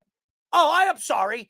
He decided to go, it was the Baltimore Ravens. I think I remember it. He decides to hit a tight end in the face. Mm-hmm. Hit him in the face. Punch him in the face. For what reason? Oh, well, he did. He said something to me. Come on, guys. Or it's ridiculous. You're a baby, a big baby. Absolutely embarrassing. And I'm not even getting to the Travis Hunter situation. Another disturbing person himself. So yeah, and it's also when you look at the trends of coaches we've seen come into the league, and Java, you and Goody have talked about it, like how there's a lot of former baseball players becoming managers. We've seen it in the NFL now, where you're getting a lot of these ex-quarterbacks, even ex-linebackers, like you mentioned, Fitzgerald with D'Amico Ryans, that are become coaches. You're not seeing that same kind of trend as much in college football because of something like this, where maybe they just want too much control or too much power. And again, he couldn't even do it in the Big 12. Now, granted, I'm not saying that Colorado has the same resources that a Texas or a Texas A&M would have or something like that. He's Coach Prime. He's in the Big 12, a conference Coach Prime. That has been kind of mediocre in the college football playoff era, and they still can only have one good season, a 9-4 record last year, which, okay, yeah, they had some decent conference wins, but it's not like you're beating the Big 10 or the SEC or anything like that. They're the 4th conference right now in this new format in the Power 4. And then you were previously in the Pac-12, which, like I said, 2023 was a good year for them. Washington makes the title game. Oregon's good for a while. You're not beating any of those teams, and you were still stinky, a 5-17 or something like that. Like, it's not like you're really gaining as an in-game head coach either, in addition to everything that Errol was saying, personality, drama, especially with your sons there, that you're going to cause. Yeah, it's tough when you go into a situation where you knew what you were really getting into, honestly. Like, they maybe not to the extent of what it was, but you knew you were getting primed. Deion's always been Deion. That is one thing you can't knock him for. He has always been himself. You knew what you were going to get. The right guy for the job, I don't know where he is right and what version of right is. Is it right personality, right demeanor, right coaching style, right attitude? Like, are you here to? And I actually had this conversation with my my pitching coach here at Nebraska, he's definitely changed his style of coaching over his 30 years of being a pitching coach and a head coach. He's taken numerous teams to the College World Series, and he goes, it's just hard because now am I raising, or am I trying to help this kid for the next 40 years, or am I trying to help him next 4 years? Because they're not going to make this, a living, right? So I got to strike while the match is hot here for these 4 years. Is he the right person for that type of environment? Probably, because he is going to get him the exposure that they need and get more eyes on him than maybe another school of that caliber does.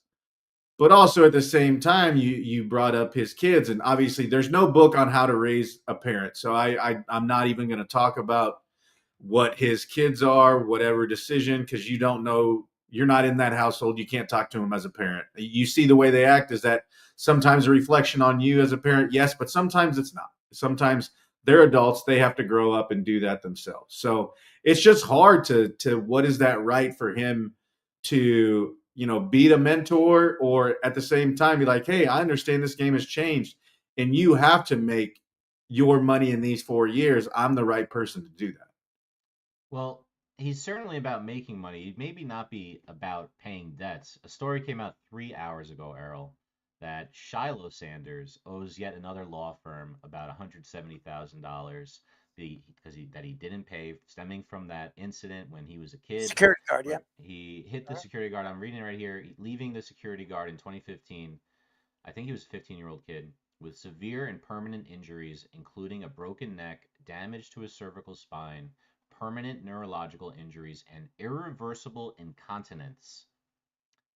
If you don't know what that means, you can Google it. We're not going to talk about it. That sucks. That's really bad. That guy's, screwed for life. That guy is screwed for life. Is now a caretaker of that guy, if their family. It's a completely different relationship.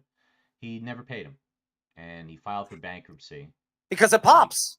Because his father and told Dad him. advised him not to. Mhm. And I think, and that's my point, and I killed him for it at the time when this came out like a year and a half ago. And then they got screwed because they didn't even show up to court, and they got given the summary judgment of the total amount, which was like almost $12 million. And he ain't paying. And he's claiming that he's bankrupt. Yet he's posting videos of him on Instagram, sponsored by Fanatics Sportsbook, changing tires at NASCAR events, and doing whatever else under an LLC that apparently is also stealing money. That's also in this article from Yahoo Sports. That's Shiloh. That's not Deion. But again, if I'm sending a kid to college, I think I'd want to know a little bit about the coach. And that's something I know about the coach. That is one thing that you bring up a great point right there, Fish, that Coach Childress, that he really he's like, he goes, now it's a lot of this back and forth. And we were just talking directly about baseball, how baseball now in college is basically you're a free agent every year. And he's had plenty of kids where he's literally been like, you know what, it's the free agent thing. But he goes, the one thing I have to rely on, and you brought it up, he goes, I have to rely on the relationship now. And because, the days of the coaches coming to sit in your living room and handwritten letters and all, that's gone, right? That's gone. And he goes, I have to do it differently. But he goes, I have to rely on relationships. And if you don't create that, and if you don't send your 17, 18, 19, 20, Carter will go to a new college when he's 20 years old. So a young man, not quite a man yet, but a young man that's had some, independence of his own, but still learning, wet behind the ears. Where it's, do you trust that relationship with this man or this woman to put them in the right decision and hold them accountable as much as, you hold your own kid accountable. And it's tough. And Fish, you're right. You want to know, like, what the hell? That's an everyday thing. This isn't just like, hey, it's a Tuesday, Thursday class. You're not going to know all the professors, but this is somebody that can impact your son and daughter in more ways than one, not only athletically, but as an individual, as a friend, as somebody to, be accountable. Like, it's huge. And I don't think a lot of people recognize that enough, to where they just see dollar signs, or they see my son or daughter as, a ticket, instead of like, hey, there's more to it. What does this man or woman stand for? Like, and that's a great point. And I, thinking about it too, it's you kind of get caught up in the moment too, as a parent, where you're like, okay, is this the best fit? But like, oh, he can make this money, or what? And like, it's really crazy where it comes down to the relationship and do you trust them and do you believe in them to make your child the best version of themselves they can be for the time that they are with you. I will say this, and I know a lot of people are Coach Prime fans, and I'm not attacking him personally as a father. I never do. I'm telling you what, I'm not a father, so I don't know how I would control my 18 or 17-year-old son. So I don't know. Not yet. And whenever I become a dad, I still don't know how I do it. Like it's still, I'm still questioning myself, so it's, you never really know. I don't know how I would probably tell my son or try to approach my son on how to handle something like that. But I will say this. If I'm a parent and I know my kid has a chance to go and play for any school he wants, and he has a list of schools, 20 schools, and Coach Prime's sitting over there and he's coming into my house and he's pitching my son, hey, you come to Colorado, you have a chance to win. You get a chance to be coached by some of my great coaches that were NFL players, and you get to be coached by me. And you have a chance to be a professional football player in the future because I'm going to give you the information that a lot of these coaches can't give you, as he probably says. I still look at all the things and I layer all the things that Prime has done over the last 4 years, including leaving Jackson State, when he told Jackson State he is there for the long run. And then all of a sudden took a hiatus because Colorado offered him, hey, I'm going to give you this and I'm going to give you the reins and you're going to get an opportunity to win a national championship with Colorado.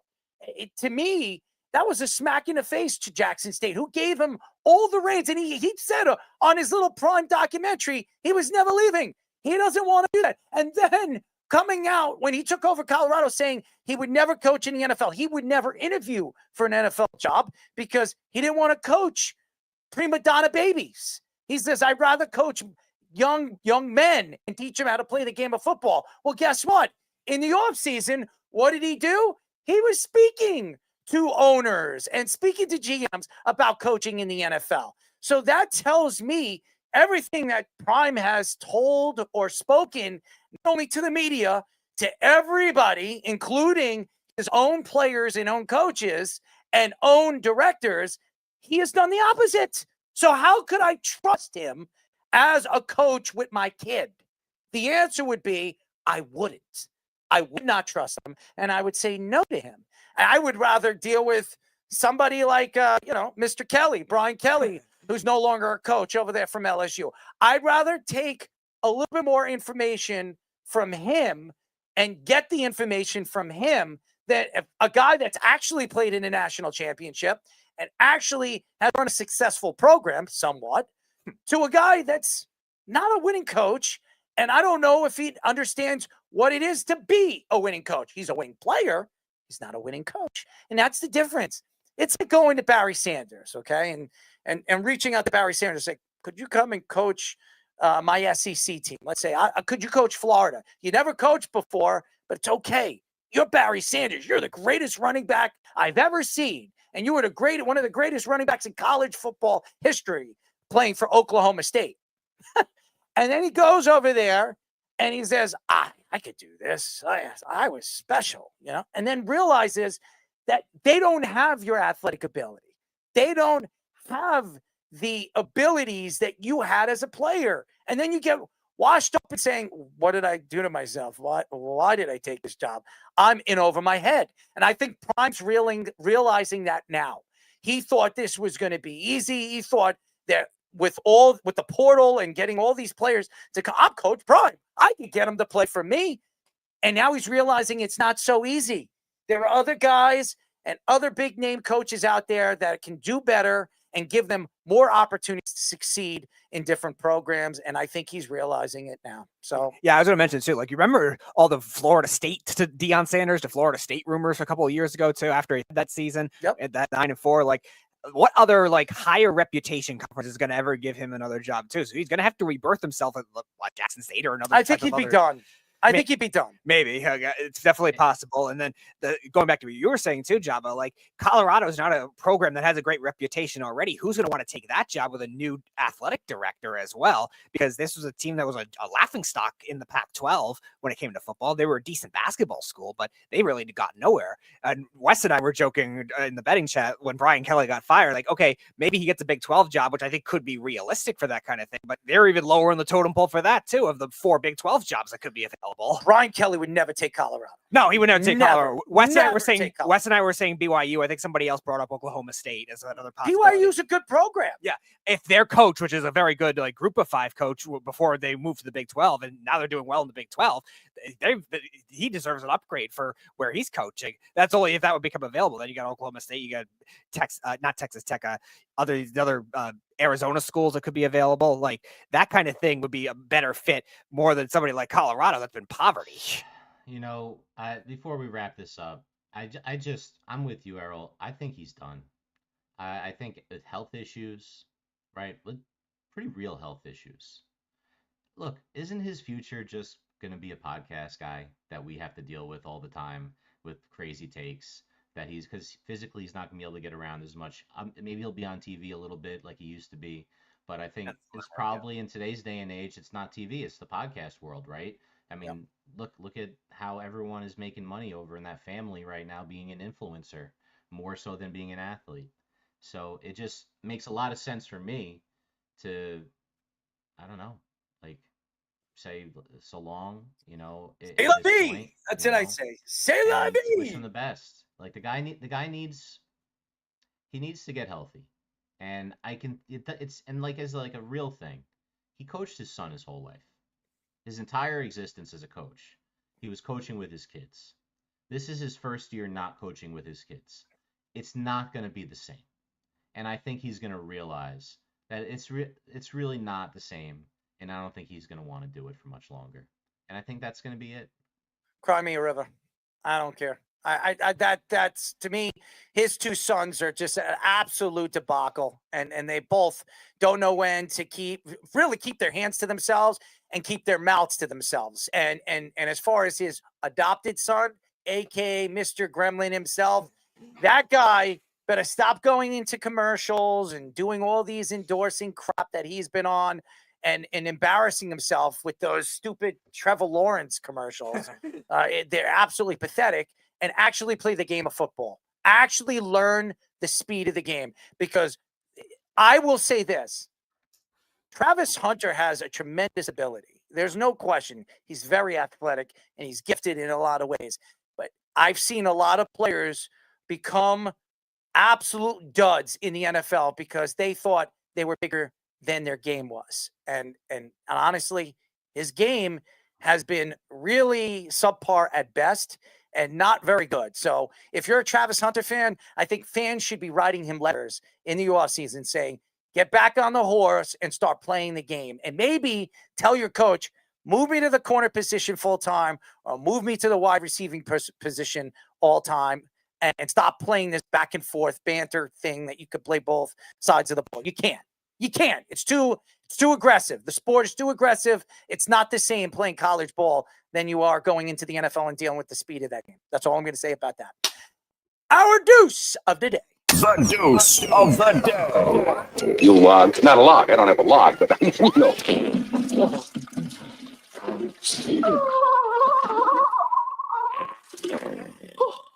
All right, our deuce of the day. Well, it's a deucer. I will say this, and I feel bad for Michael Penix Jr. And this is a kid that was really flourishing in the NFL, turning into a superstar. And I got to say, one of the younger, more talented quarterbacks that really are starting to develop in an Atlanta Falcons offense that I thought really wasn't going to really take off.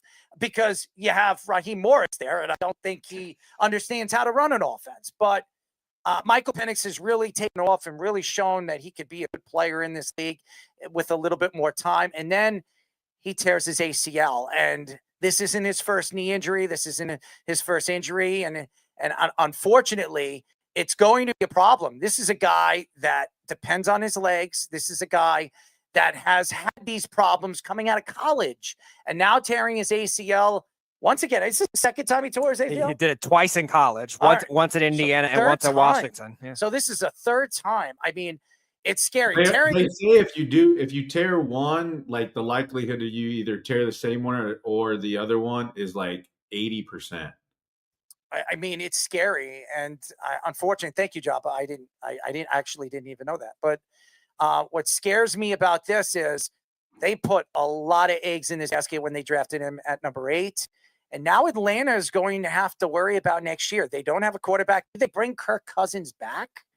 Do they do that? Or do they draft another quarterback to play behind Michael Penix? Because we don't know what Michael Penix is going to come back and what kind of Michael Penix is going to come back. So do they look towards drafting another quarterback in this coming class? I don't know, but I feel so bad for Michael Penix because to me, I thought he was starting to develop. I thought with Bijan Robinson and what this team has in the future with the weapons that he has, that they had something brewing. And now he falls flat on his face. The team falls flat on their face. And now a team that could have made the playoffs this year might not even come close to making the playoffs this year. So my heart goes out to Michael Penix and the Atlanta Falcons. And that, ladies and gentlemen, is my dukes of the day. All right. When we come back, ladies and gentlemen, we don't have a guest, but we got a lot to get into. We have Save Your Tears, Fish's Play of the Week, Speedy Six-Pack. I want to get into some of my takes on my arguments today, and I am going to write a story about this on arguing what is a champion and how do you compare the past players in the NBA and argue that one's better than the other? Is it championships or just physical ability and what they did as players on the basketball court? When we come back, we'll get into that. But first, our Sports Minute with Mr. Aaron Fishman. This is the Jabba and the Mouth Sports Minute. All right, guys, Aaron Fishman here with your Sports Minute. Got a few stories before we get into the scores this evening. Starting us off, following up on Monday's story on the stink bomb effort that was Shedeur Sanders' first NFL appearance for the Browns, filling in for an injured Dillon Gabriel, is news that Sanders was victimized not only by the Ravens' defense, but also by thieves who robbed his house. ESPN reported Tuesday that $200,000 in property was stolen from the rookie on Sunday. Sanders now gets to add his name to a list of famous athletes who have been victimized by burglars in recent seasons, including Joe Burrow, Travis Kelce, Patrick Mahomes, and Lakers superstar Luka Doncic. The property stolen from Sanders is actually worth over 1/5 of the rookie's salary from the Browns this season before taxes, although Sanders has done very well for himself, as we just discussed, via endorsements and NIL deals while at Colorado, not to mention family wealth. Shedeur will be making his first start of the season this Sunday in Vegas with Gabriel in concussion protocol. Perhaps he will be better with a full week of practice and game plan. I mean, it couldn't be worse, right? On Tuesday in Major League Baseball, the deadline for players who were extended qualifying offers decided on accepting the one-year deal or testing the free agency market. Out of the 13 players who were tendered an offer, 4 accepted the bid and will return to their teams on a one-year deal. Brewers pitcher Brandon Woodruff, Cubs pitcher Shota Imanaga, Tigers and former Yankees second baseman Gleyber Torres, and Yankees outfielder Trent Grisham. Grisham, who had a career year with 34 home runs for the Yankees, will make over $22 million next year on his deal. Some skeptics worry that both the breakout season may be a one and done, and more importantly, a position and money are now tied up a little bit for the rest of the offseason for GM Brian Cashman, Lenny from MIT, and the rest of the crew in the windowless rooms working the numbers for the Pinstripes. The 9 who elected to become free agents were mostly expected, with Kyle Schwarber and Kyle Tucker headlining the group offensively, with arms like Michael King, Dylan Cease, Framber Valdez, Zach Gallen, and now former Mets closer, unless he resigns there, Edwin Diaz, available on the market. In basketball tonight, just under a minute left in the third quarter, Cavaliers trailing the Rockets at home, 74-67. Pacers are up 116-94 on the Hornets with 9:23 left in the fourth over there. Similar amount of time left in Philadelphia. Raptors 103, Sixers 92. A low-scoring affair at 9:35 left in the third. It's 54-49 Heat over the Warriors. The Timberwolves, just before the half, have 66 points to the Wizards 40. The 1-12 Wizards, 40 points. Already a blowout there in Minnesota. 51-49 with 2:53 left into the second quarter. Pelicans trailing the Nuggets. It's 52-50 Thunder over the Kings with a minute and a half left in the second quarter as well. Still to come tonight, the Knicks will tip off at 9:30 in Dallas against Superflag and the Mavericks. And the Bulls face off in Portland with the Trailblazers. In hockey, it is 4-2 right now. Capitals over the Oilers, just starting the third period over there. Ovechkin has his 7th goal of the season for the Caps. It's 2-1 Flames over the Sabres with 7:30 left in the second period over there. And a couple of games still to drop. The Wild and Hurricanes and the Ducks and the Bruins. Guys, we are streaming live on TikTok, Instagram, and YouTube on our Job on the Mouth handle, on Facebook under the Worldwide Sports Radio Network handle, and on Twitter under our host handle at ErrolMarks34. Keep downloading on Apple Podcasts and watch us both there and on Spotify. Now in video. Make sure you like and subscribe in all our shorts, reels, TikToks, and longer videos that you see from us throughout the week. Now back to Errol, Job, and Speedy for our next segment on Jabba and the Mouth. Any questions? What is this? We're back. This is the Jabba and the Mouth.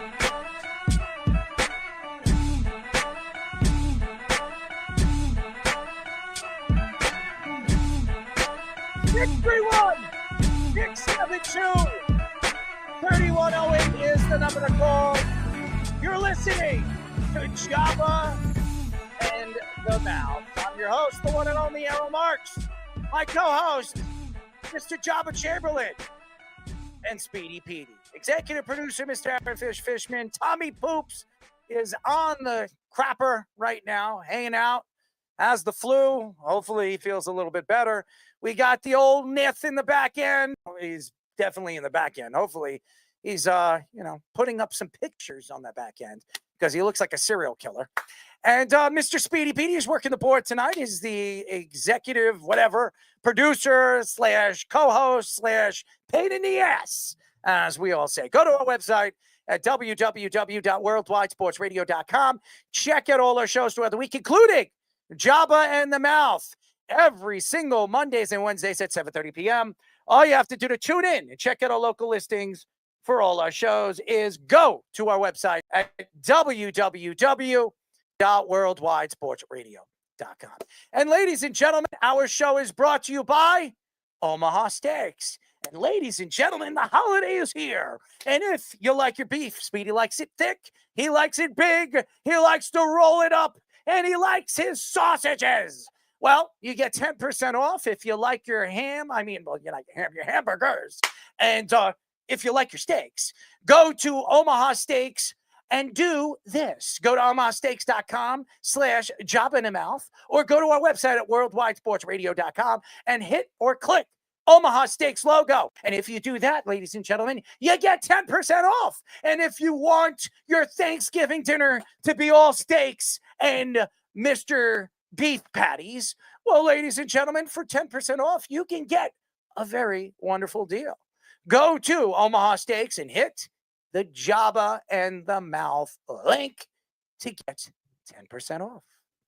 Now, I wanted to get into this, and Fish told me to go right into it. And social media is a bitch, okay? It is a bitch. And I don't really curse on this show, so excuse my language, but it is. And a lot of people, especially basketball fans, they go back and forth, and who's a Hall of Famer? Who's this and who's that? How do you compare a player hasn't won a championship? How do you compare a player that only averaged 18 points to a guy that averaged 25 points in his career? And my argument here is a lot of people look at Kobe Bryant as one of the top 5 greatest players of all time. May he rest in peace, by the way. Kobe is, he's gone off this earth, but never been forgotten. He'll never be forgotten. And Kobe Bryant was a special player. And I wasn't a fan of Kobe Bryant, and I'll be the one to tell you the truth. I wasn't. But I've been watching a lot of documentaries. And Allen Iverson was one of my favorite players. I loved Allen Iverson. And Allen, he went through so many trials and tribulations. Now, Kobe Bryant, he never played college ball. He went from high school, and he was traded for Vlade Divac. And Vlade Divac obviously was with the Lakers. He was sent to, if I'm not mistaken, it was the Hornets. Yep. And Kobe Bryant went to the Lakers. And Jerry West knew about Kobe. And Kobe, his dream was to play for the Lakers because his father played for the Lakers. And he went to his team, and he got a chance eventually to play with Shaquille O'Neal and win multiple championships, actually 5 championships all together. Allen Iverson never won a championship. Never. And what made Allen Iverson special was all the trials and tribulations Allen Iverson went through. People don't understand this. Allen Iverson was sentenced to 15 years to jail. I don't know if anybody knows this. All because of a bowling alley fight that, honestly, he was not even involved with. It was, to me, racism at its fullest. And Allen Iverson, his mother, and his family fought for him to get out of jail and get a second chance. And Allen Iverson transitioned college basketball all the way to the NBA and really gave players a way to bring their personality out by the way he dressed. And what Allen Iverson stands for is completely different from Kobe Bryant and is different from Shaquille O'Neal or any great players that he played against at the time. He was the only one that made Michael Jordan actually buy into a crossover and made him fall flat on his ass, okay? And he did not once, but twice, to one of the greatest defensive players we've ever seen, okay? And what bothers me about Allen Iverson and bothers me about a lot of people comparing great players of this era or that era with championships. And I'm not going to mention any names on social media, but I've been attacked numerous amount of times on my thoughts on Allen Iverson's career and where I thought you can grade Allen Iverson or put Allen Iverson on the top 10 of all time, where I don't put Kobe Bryant. And a lot of people think I'm crazy. And I listen to Stephen A. Smith's take and thinks that Kobe's a top 5 player, maybe top 3. And he put AI outside of the top 10. I think and AI, by the way, Stephen A. Smith's career really, and he gave Allen Iverson a little bit of credit, a lot of credit on his career. If it wasn't for Allen Iverson, I don't think Stephen A. Smith would be where he is today. He started in Philly, right? Yep. He covered Allen Iverson. He covered him. And he said it in his documentary, if it wasn't for AI, he wouldn't be where he is today. His career wouldn't be the same without Allen Iverson, which is a very interesting take. Because Stephen A. Smith is one of the biggest in the business right now. And Allen Iverson, who's gone through a lot and he's done a lot, offset from what he has as a basketball career and went broke, by the way. I don't know if anybody knows that. Allen Iverson went broke because he was taking care of not just his family, he was taking care of his friends. He had an entourage of 26 people that he was taking care of, family, friends, making sure that they were taken care of outside of the game of basketball. So I wanted to bring up this story because there are certain players. Now, I want to give a shout out to this website because I think it's one of the greatest websites. If you're trying to compare players of all time, you got to check out this website. It's www.landofbasketball.com. Okay? So what you can do is you can look at the all-time greatest basketball players, even players that you liked, and pick players and then put them against one another and compare those players to one another. It's sensational. It's such a great website. Check it out, landofbasketball.com, if you never checked it. And I put Kobe Bryant against Allen Iverson. Now, Kobe played for those great Laker teams. He played with one of the greatest basketball players, one of the most dominant basketball players of any era, and that's Shaquille O'Neal. And say whatever you want, at that time, Kobe wasn't the best player on that team. It was absolutely Shaquille O'Neal. But I wanted to go into this because it really bothers me when people are comparing players. And AI will never, he had a lot of love for Kobe Bryant, so he would never say that he was better. But I'm going to give you reasons why he was better than Kobe Bryant. And you look at numbers, and obviously AI was not a great defensive player. He wasn't, and he never won a championship, never did. And NBA seasons were 20 to Kobe to 14 of AI.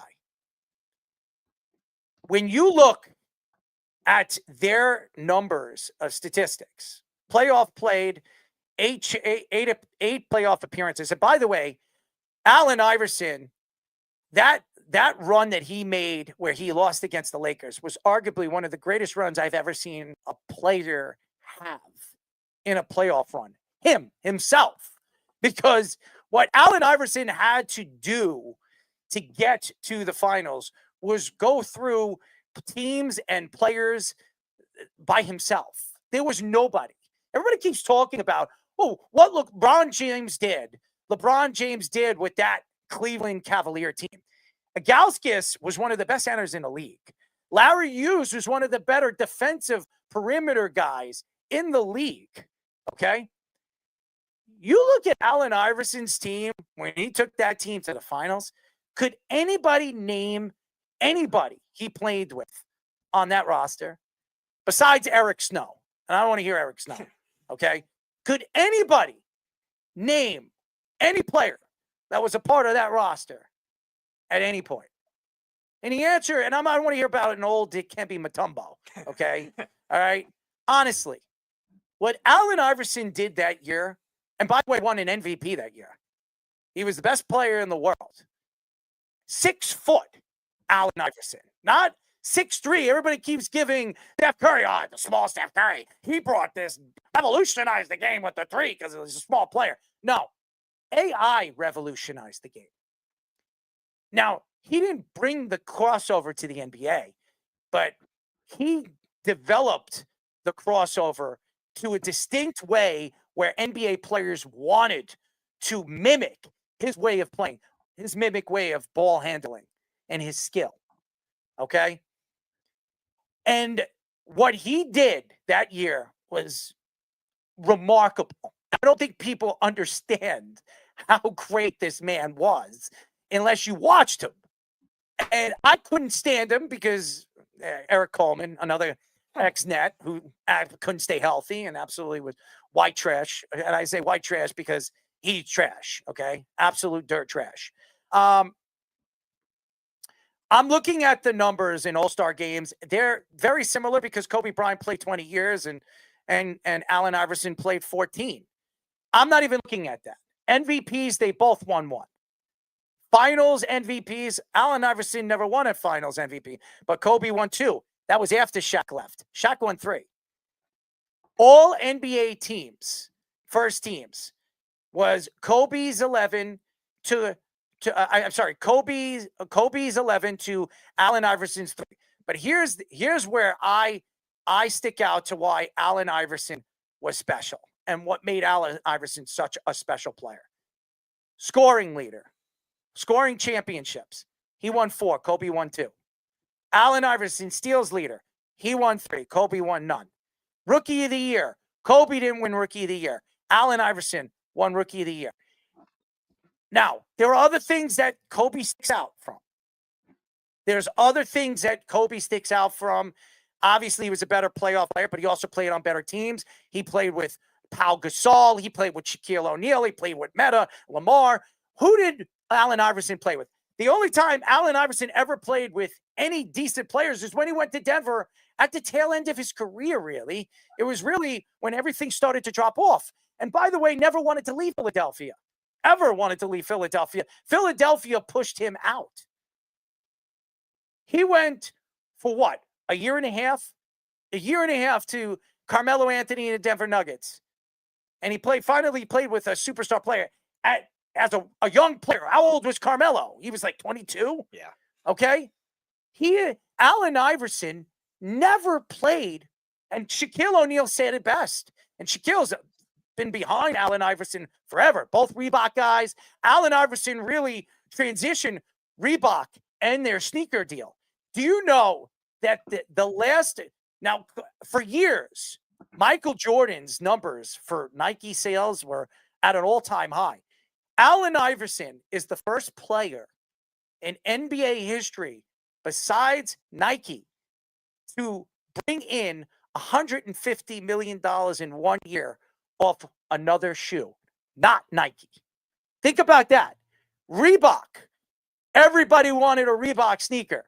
He brought in $150 million in 1 year. He's the first player in history besides a Nike, Michael Jordan, to bring in more than $150 million to a brand that wasn't Michael Jordan's brand or Nike. Steph Curry, you just saw like left underarm. He rocked the Shaq Reeboks the other day when he came to the arena. Did you just sign a contract with Nike, Steph? I'm no, not he's sure. a free agent.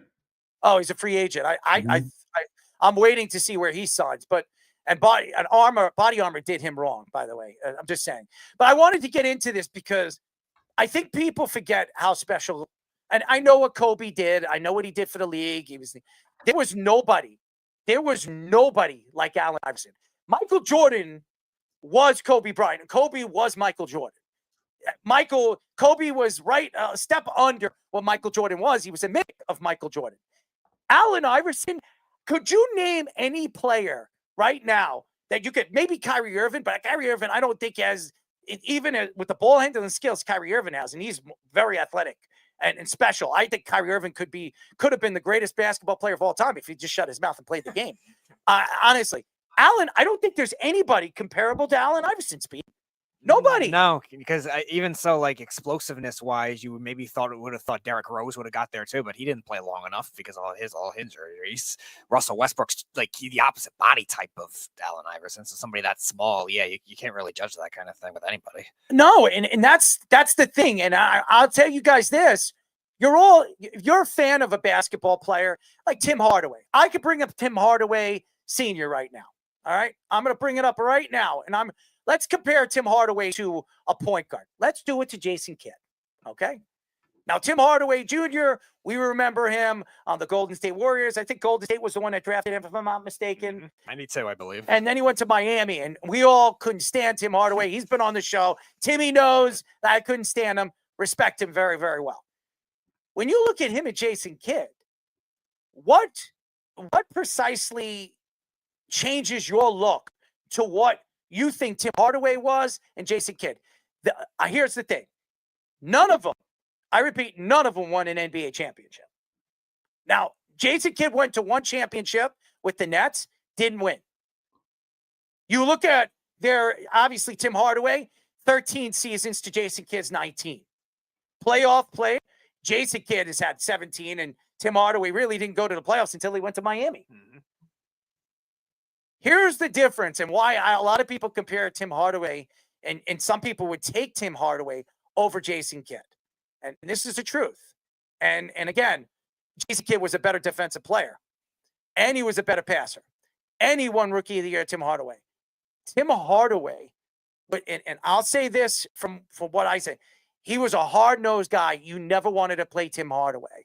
Jason Kidd was a quiet, sound player that played his game. He did everything right. Defensively, offensively, did everything. Passed the ball, wasn't a better shooter. I think Tim Hardaway was a better shooter than Jason Kidd.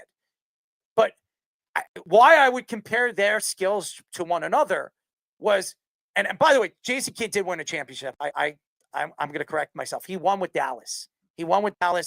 That 1 year. So, but that was at the tail end. That was Dirk Nowitzki's team. So he did win a championship. But if you compare their skills and their talent, they're very similar players. Now, if you would ask me who's better, Jason Kidd or Tim Hardaway, I would say Jason Kidd a little. I would take him over him because he was more of a facilitator than Tim Hardaway was. But their skills were similar from one another. So to go back to the argument and why everybody will go back and forth with me and they'll tell me, well, I'll take this guy. Here, Vince Carter, Tracy McGrady. My argument here is a lot of people like Tracy McGrady. They would say Tracy McGrady was a better player than Vince Carter. I beg to differ. Longevity is everything in the NBA. Am I right? Yeah. Longevity. Everybody's like, longevity is everything. 25 years of Vince Carter. Yeah. Vince Carter played 25 years. Tracy McGrady had not knee injuries. don't know how long Tracy played, but if I brought up the numbers, I mean, Tracy didn't play anywhere close. And that's the thing. I look at longevity. I look at players. Maybe that's why you would say that Jason Kidd was a little bit better than Tim Hardaway, because of the longevity and his ability to stay in the league as long as he did. But nevertheless, I think there's a lot of things to look at player and compare one player to another. But I will say that when you look at guys that revolutionized the game, like I just mentioned, Jason Kidd or Tim Hardaway or Allen Iverson or Kobe Bryant, be careful on how you compare these players.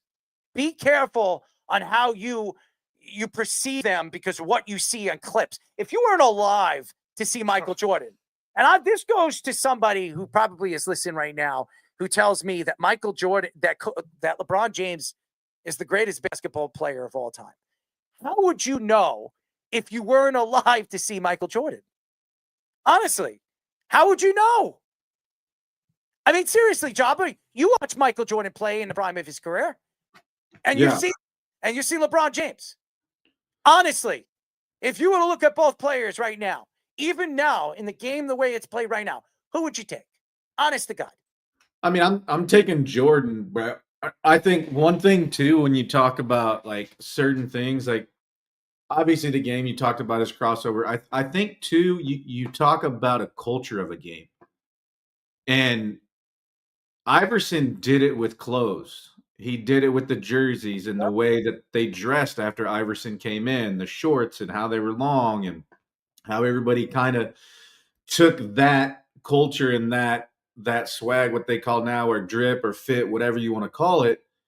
He made that cool. Like he made that, and that's part of like that's Jordan's stigma too, is like Jordans are still sold today. Like he made it something to where not only was he a game changer in the game itself, but he was also in the game of life and style. And like there's been great players that affected the game in crazy ways. But when you just talk, it's hard. It's when you're talking about greatness in all aspects, and you talk about winning, and you talk about does that longevity and like do those add up? If one played longer, is he better than the person that didn't play as long but won, and the other one didn't? Like there's so many things, but when I look at it as a whole, is like what did you do to revolutionize a sport? Not only athletically, but as somebody like a Muhammad Ali, like a Babe Ruth, a Tiger Woods. I mean, you look at all these guys that not only did they change part of a game, they changed the culture of a game and made it cool for certain people to play, made it cool to have these types of things. I mean, you know, you look at as dumb as like a Chris Sabo wearing glasses. He made the dorky guy look cool. Horace Grant.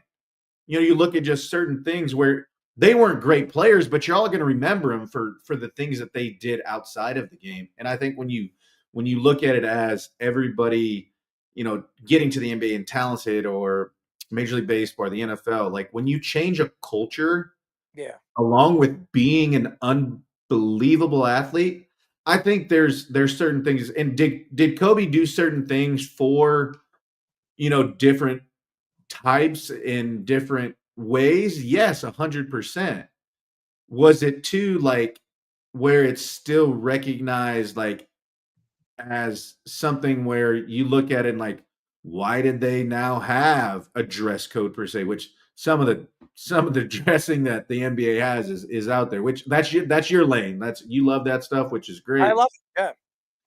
Yeah. But who started that? Allen Iverson. And that's part of why I think too there's aspects of him where it's like, yeah, it goes deeper than just the game, because we're talking like I wore the AIs. Like I loved those shoes. The black and the gold ones were fire. The red and the white ones were fire. Like I was a kid though that they thought had money because I kept the receipts and boxes in them bad boys because I'd take the mugs back, get the new pair and flip flop. I was always at the mall. I was hustling. I loved the AIs too, but it always ripped. I would play basketball with them, and my bubbles would burst. They were very, very easy to rip. But I wanted to say something about Vince Carter and Tracy McGrady. And if you look at Tracy McGrady, the time that he went to Houston, that I think the 7 years that or 8 years that he was in Houston, I mean, he was putting up numbers. He was the best player there. And then they brought Yao Ming, and he played with Yao Ming, but he was the centerfold player over there. He was the guy that they were building their organization around. And if you look at it, 7 All-NBA teams because Tracy McGrady left Vince Carter. Could you imagine those two guys play a whole career together with Toronto? I mean, forget about it. Marcus Camby, him. And by the way, both guys were drafted by Isaiah Thomas. So think about it. He was a very good judge of character when it came to talent. It couldn't really last as a coach and as a GM because he didn't know how to bring in players from free agents. We've seen that in many different sports. Scoring titles, obviously Tracy McGrady has 2 to Vince Carter's none. But what made Vince Carter, I believe, a culture changer was the dunk contest. If anybody remembers dunk contests, remember Michael Jordan and Gerald Wilkins. Remember that? Those contests in the 80s. And I was a kid. I was a baby in the early 90s. And obviously Vince Carter and what Vince Carter did in the dunk contest, which I believe took dunking and in the slam dunk contest to the next level and really changed the format of what dunk contests were going to be in the later 90s and the early 2000s. And I think it's affected the dunk contest because I don't think anybody could perform what Vince Carter did. I mean, he absolutely dominated in that dunk contest. So I just think, like you said, Jabba, it's all about culture changing. And I think the what Vince Carter did, even jumping over a 7'5" guy in the Olympics. I mean, has anybody seen that before? I mean, he was a culture changer, his hops and his ability. People forget what Tracy McGrady did because how many guys have been on all NBA teams? How many guys have won scoring championships? I mean, Steph Curry won a bunch of them. Kevin Durant won a bunch of them. Carmelo Anthony won some.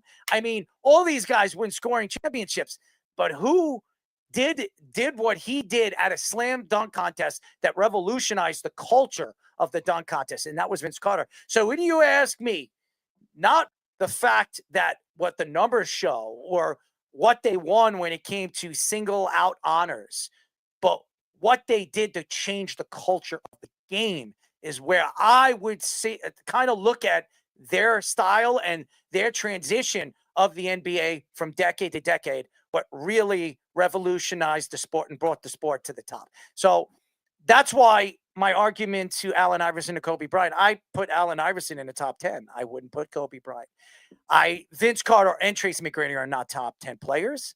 But if you were to ask me who I would take in front of one or the other, I'm taking the guy that changed the culture of the game, and that's Vince Carter. And I said longevity with, Michael Jordan didn't have the longevity of LeBron James, and that stands for a lot. But what Michael Jordan did for the game is took it international. And if it wasn't for Michael Jordan, international players, and you hear from everybody, Dirk Nowitzki, Giannis, all those guys, basketball wouldn't be basketball in Europe or anywhere in the world without Michael Jordan. Michael Jordan took it to the next level. And that's why Michael Jordan is the greatest basketball player of all time, hands down. And what LeBron's done, I would put him too. LeBron has taken the sport and put the sport on his shoulders. There's no question that he has.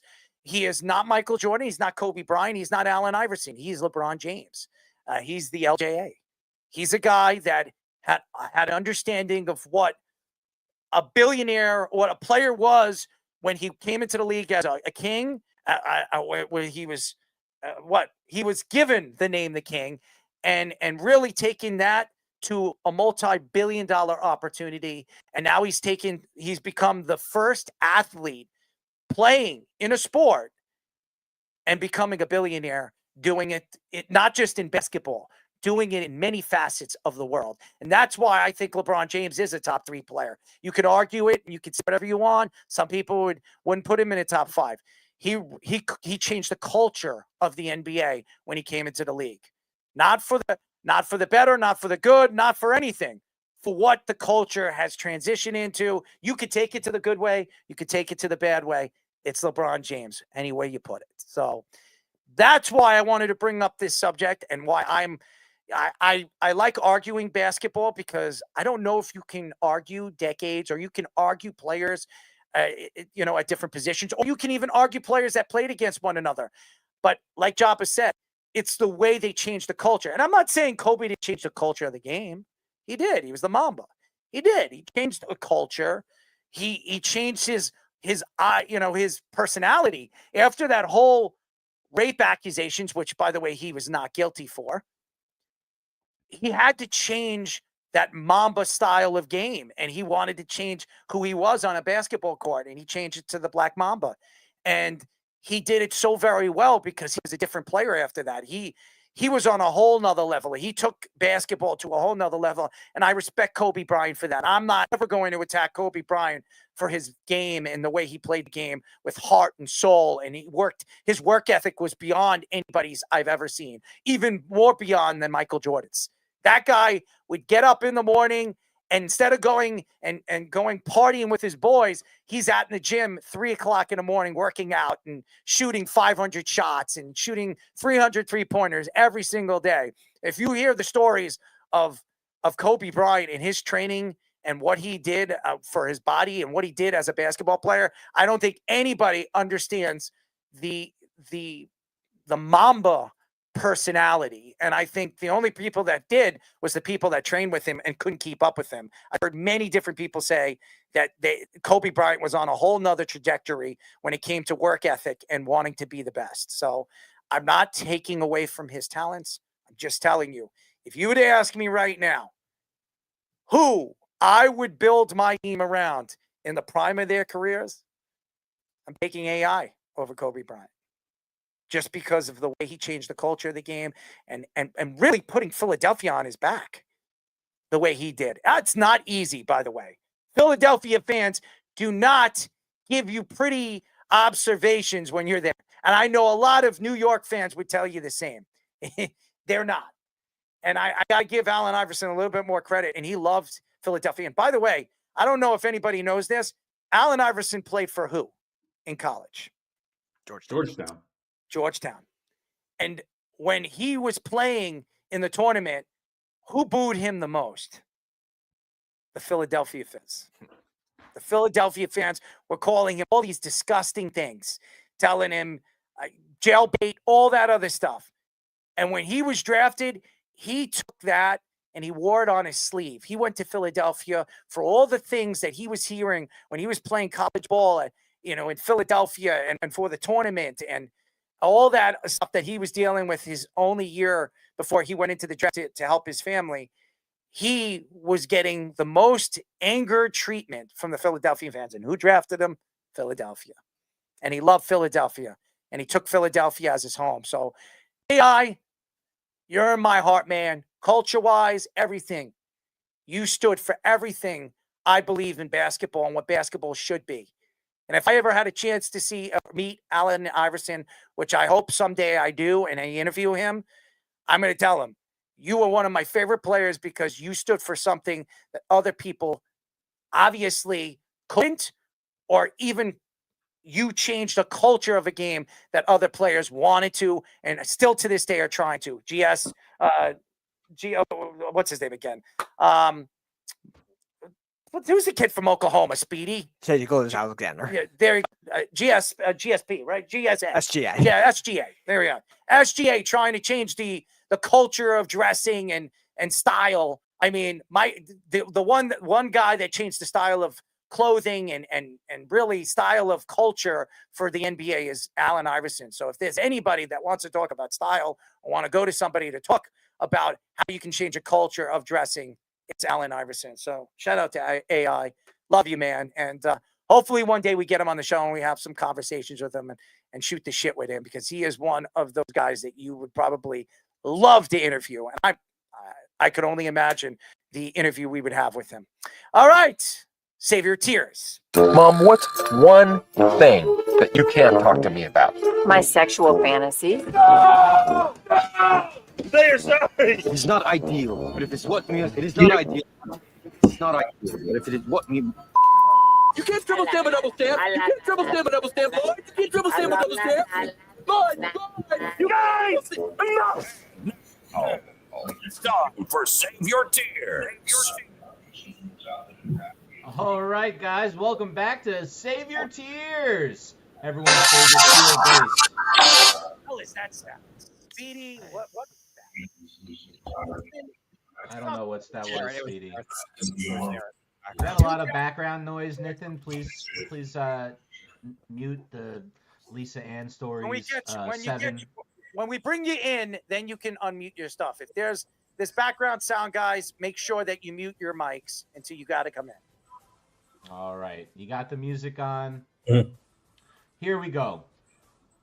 $15. Every week we've done it during the regular season of the NFL. By the end, we'll have a comprehensive standings if Speedy ever gets around to it. But we have another one for Week 12. Let's take a look at the board today. Here it is. We're going to go with 3 games. The games are Eagles, Cowboys, Colts, Chiefs, and a game not as good, Jets, Ravens. So here we go.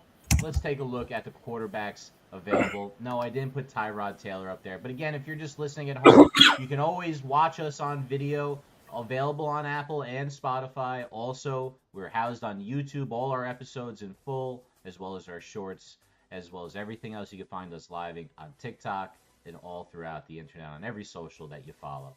So here it is, $5. Patrick Mahomes, followed by Lamar Jackson, Jalen Hurts, Dak Prescott. And this is such a loaded category, Errol. I'm putting Daniel Jones down for a single dollar. Interesting. Against that Chiefs defense. I'm not doing the same thing for his running back partner. Jonathan Taylor's the $5 player, ahead of Saquon Barkley, followed by Derrick Henry at $3, Breece Hall for $2, and a pretty good $1 player again. Nathan, some bargains here, Nathan. Javonte Williams. Going to receiver 1, we got CeeDee Lamb. In fact, I put the 2 Cowboys receivers at $5 after their performance with that offense. CD at $5 in wide receiver 1, followed by Rashee Rice for $4, A.J. Brown 3, Zay Flowers 2, and Colts receiver Alec Pierce for $1. In wide receiver 2, it's headlined by George Pickens, followed by Devonta Smith, Michael Pittman Jr. for 3, Xavier Worthy 2, and the Jets' top receiver, apparently, John Mechie III for $1. And at tight end, it's Errol's favorite player, Travis Kelce, at $5. Tyler Warren for $4. Mark Andrews for $3, who I'll be talking about after this segment in our next segment. Dallas Goedert for $2. And another great $1 player, boys. The bargains are everywhere. Jake Ferguson. Another toe job. Yeah. And here we go. Who was our winner last week? Was it Speedy? This makes my pecker hard. Yes. All right, Speedy, so you tell us the order. All right, we're going to start with Jarrett this week. All right, Jarrett. Okay. All right, I'm going to go Lamar Jackson. I love Lisa Ann. Jonathan Taylor. Green pie.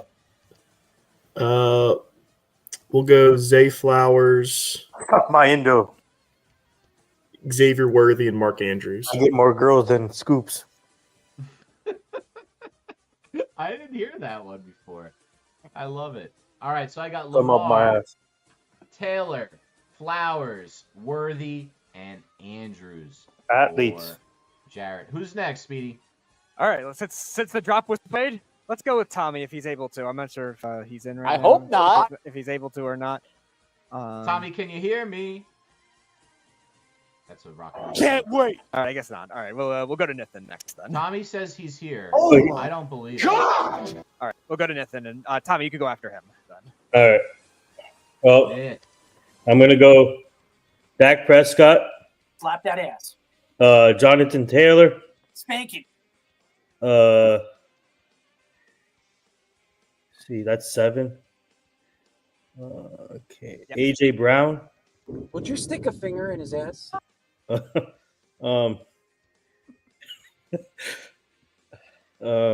see. Xavier Worthy. Or bag. And then Jake Ferguson. I look delicious.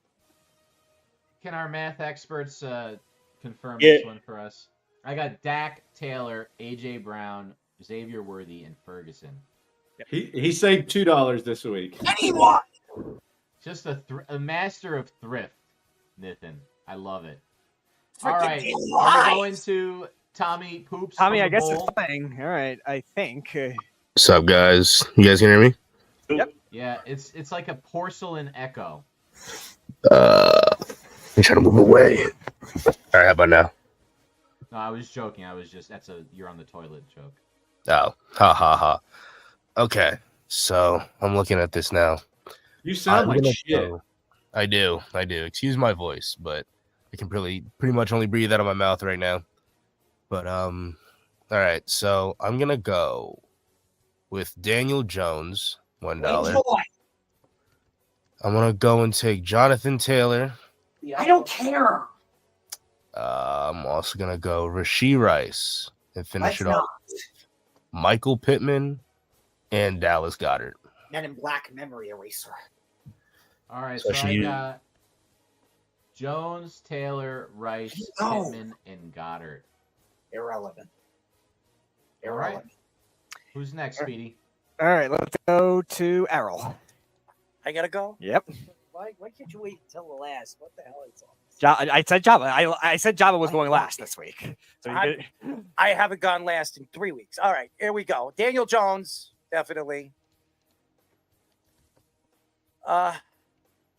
Who's Baltimore playing? the Jets. The Jets. I'm gonna go Derrick Henry. I'm gonna go CeeDee Lamb. Where are we at? 9. All right. I'm gonna go.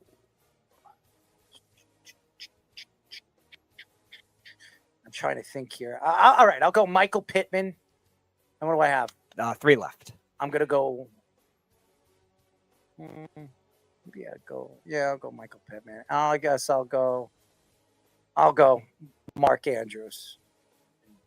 All right, so I got Daniel Jones, King Henry, CeeDee Lamb, Michael Pittman Jr., and Mark Andrews. Speedy, does that mean I'm up?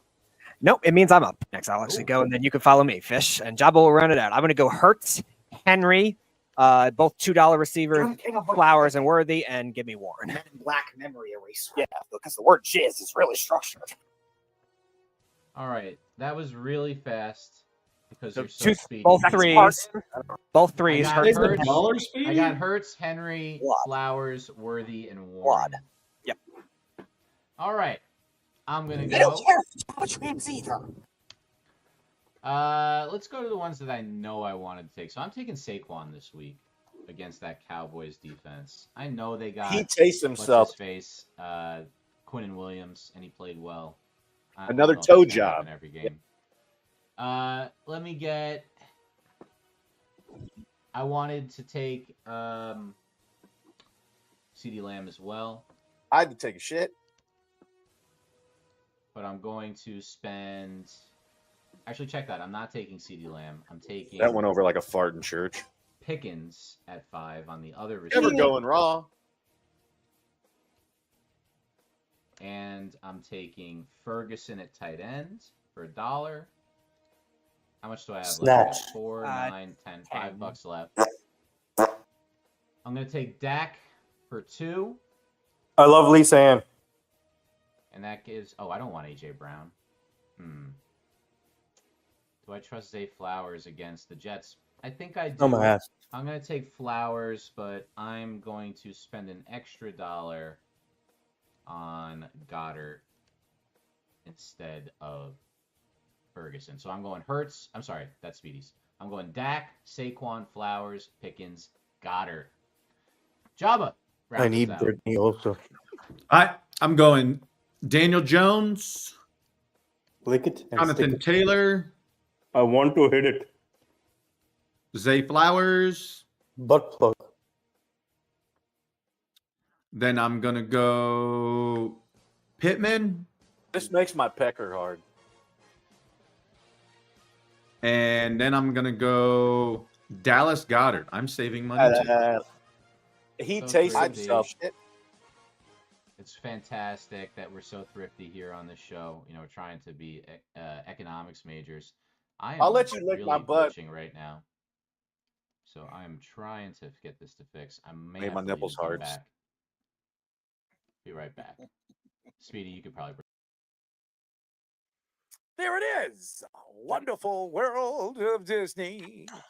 There you go. So we got it, ladies and gentlemen. We've got the one and only Savior Tears, week 12.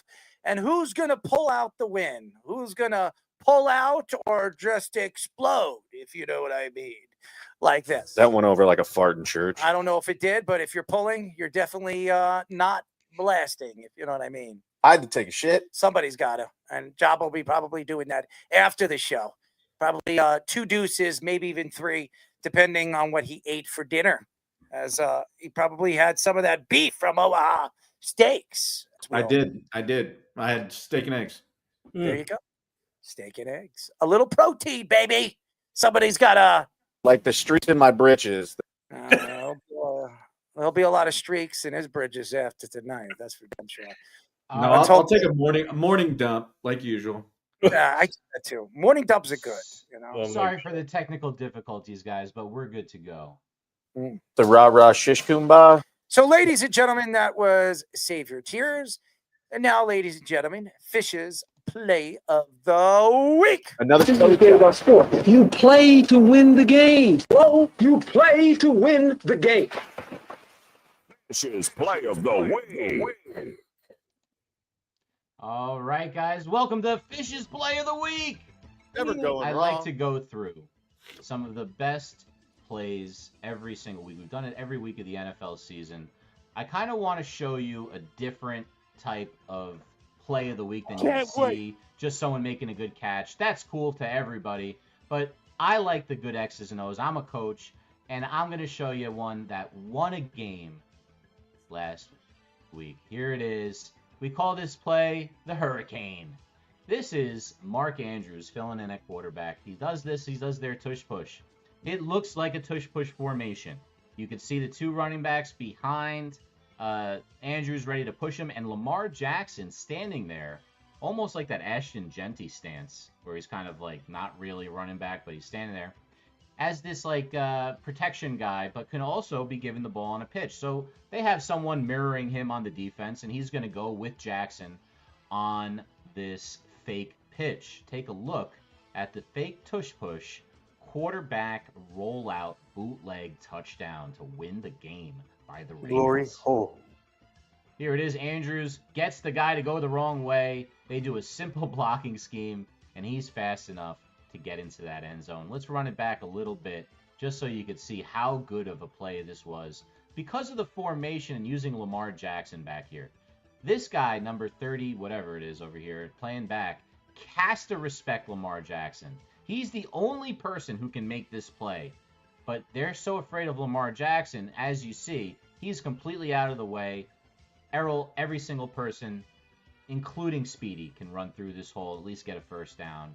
Mark Andrews is good enough to get a touchdown. That's why this play is Fish's Play of the Week. Breaking news. A lot of hot ladies. Well, somebody's hot. I don't know if there's any hot ladies on this show. You know, I would definitely like to see what Jabba looked like with a wig on. Does anybody want to see? We shaved the beard off. We put on a nice little wig. I mean, Jabba's lost a lot of weight. What do you guys think? I mean, if you gave Jabba like a punk rock mohawk wig, it would be awesome. Maybe I should do that, Errol. I do not want to see you as a woman. Could you imagine that thing? Busy all day today. Glory hole. Give me some pound cake. Nathina? Would it be Nathina? Latina.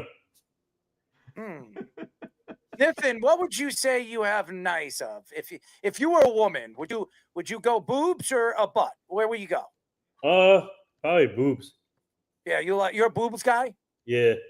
Yeah, you like looking those things bounce. I like ass and boobs. I like both ass and boobs. Oh, I know you like both. But which one would you go with if you were a woman right now? Probably boobs. Boobs. Why? It's something to smack around or something? Yeah, I mean, play with, smack around, anything. So. Look at Chop and shake his head. No, I'd have to literally get a BBL because I have no butt. Zero. I'm not even gonna lie. Like when I lose weight, like it literally, like my butt is like it's we call it piano butt. Like I was in choir and theater when I was younger, and all our piano players, they have piano butts because they sat on the piano and it's just like flat. Brittany loves grabbing my ass. She says I have a nice guy's ass. She always does. I'm running, dude. She'll come to work out with me, and I'm running, and all she's doing, she's looking behind me. Like, what are you looking at? And I'm on the treadmill. She's like, you got a nice butt. Yeah, thanks a lot. Typical girl, but my brother's got a flat ass. I gotta say, my brother has the epiphany of ugly, flat, nothing over there. How about you, Fish? I mean, does your woman like your ass? 100%.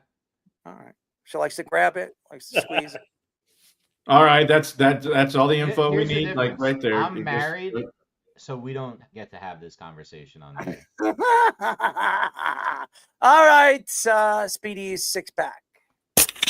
Let's have a sixer. Hey, who wants to play Drink the Beer? It's time for the Speedy Six Pack of the Week. Yum yum. All right. I am a legend. We got Wes with us this week as well, joining us for Let's Parlay. Wes, eventually in a bit. which way would you go? Would you, if you were a woman, butt or boobs? I don't have thoughts like that. I'm just asking you. If you were, Neither do I yet. I get on roped the into it flip too. here, butts or boob?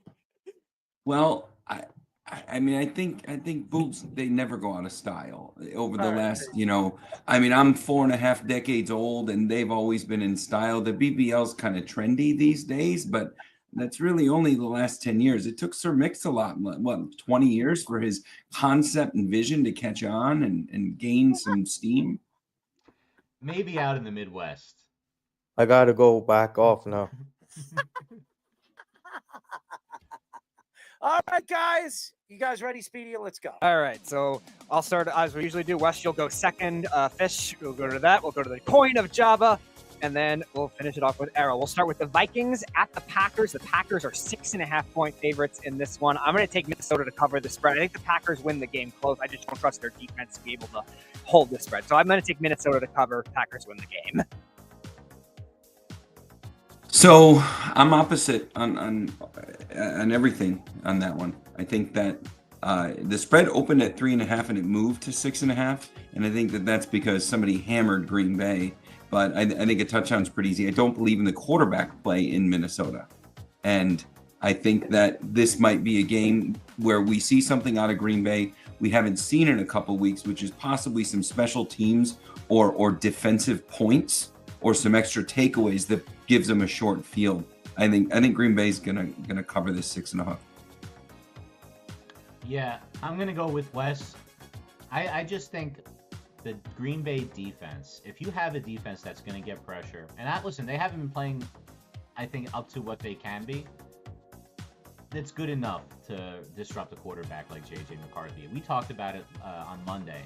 J.J. McCarthy is Zoolander as a quarterback. He can't go left. He literally can't go left. Look at his stats from throwing to the right compared to throwing to the left. I think you're gonna have a lot to do to overcome it. I don't think Flores is gonna be able to scheme his way out of it to keep the game close enough. I think the Packers are gonna walk. So the coin. We got Chills. All right, Java on the Vikings. Dildo. Cooch. They always come back to me. What are the standings, Speedy, by the way? That's on the other computer. I'll have to check that another time. Errol and you were neck and neck, though. Never has the standings. It's on the other computer I normally sit at. But you and Errol were neck and neck last week. I think he was up by 1. Okay. I'm going Green Bay.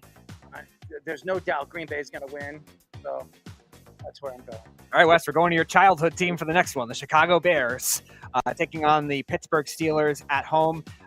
Bears favored by 2.5. No Aaron Rodgers. No Aaron Rodgers, and that will help out for Chicago in this spot. I think I would have picked the Steelers if Aaron Rodgers was healthy, but I can't trust with Mason Rudolph here. Give me Chicago.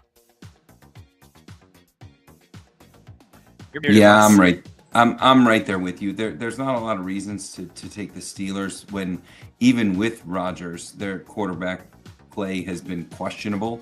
But the Steelers defense just isn't good. And every week we seem to find a new inspiring type behavior or play or energy out of that Bears offense. And Caleb Williams has been pretty responsible with the ball and not turning it over. And Ben Johnson seems to know when to call for them to take the right chances. The Bears left points on the field last week. Odunze had a couple drops.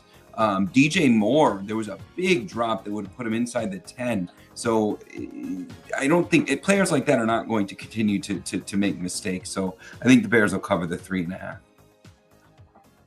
You know, I wonder about games like this. I'm always afraid of the random backup quarterback game. We saw Jacoby Brissett do it, in the losing effort. I worry about Mason Rudolph being maybe better than Aaron Rodgers at this point, or as good as Aaron Rodgers, and there not being much of a drop-off. And I also think that the Steelers aren't good. I completely agree with you. But they're still 6-4, and Mike Tomlin, every single year, finds a way, regardless of how good his team is, to win games against teams that blow things. And this Bears team worries me sometimes. I still think Caleb has a game like this, a stinker in him. I'm going to go against type. I'm taking the Steelers. Ram jam. So the coin. Now the Rams are later. Titties. Head. All right, Java's got the Steelers. Is that your cucumber, or are you happy to see me?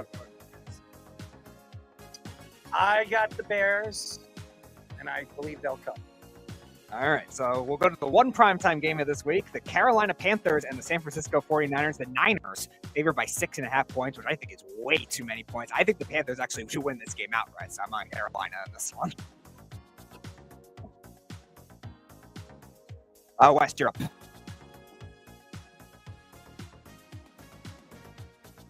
You're muted, Wes. He's muted. You're seeing 6. So you're seeing 6.5, and I'm seeing 7. And at 7, I like Carolina. At 6.5, I like the Niners. All right. I'll see what the final line is, and we'll adjust from there, I guess. Well, I'll say this. I am a big fan of Brock Purdy. Brock Purdy gives this team a different dimension. I think that their guys are getting better. Ricky Pearsall got his feet wet last week, didn't do too much, but he's back now too. They're slowly getting the horses back. CMC, again, Errol, everyone gave me a lot of crap. Not this week. Gave me a lot of crap for taking CMC at 5 in our fantasy draft. He's the number 2 running back in the fantasy player, basically, right now in all of football. And it's close with Jonathan Taylor because he's going to have a 1,000 season on pace right now. That team's still good enough to beat a team like Carolina. Give me the 49ers. And we got heads. All right, Java on the 49ers as well. Yeah, I got the 49ers. 49ers win outright. All right, Eagles at the Cowboys. Eagles 3.5-point road favorites. I like them in this spot. I think the game is close. I don't think the Cowboys will lay down and dive, but I think the Eagles will win by more than a touchdown. Yeah, you know how I feel about NFC East matchups, but I like the Cowboys to win this matchup outright. I don't need the points. I'm going to lay some points and collect some plus money on this one. I'm actually going to invest in this. I like Dallas. I like what they're doing on offense. The Eagles' offense, if there's any hole at all in their defensive strategy against Dallas, I don't think the Eagles can score points with Dallas.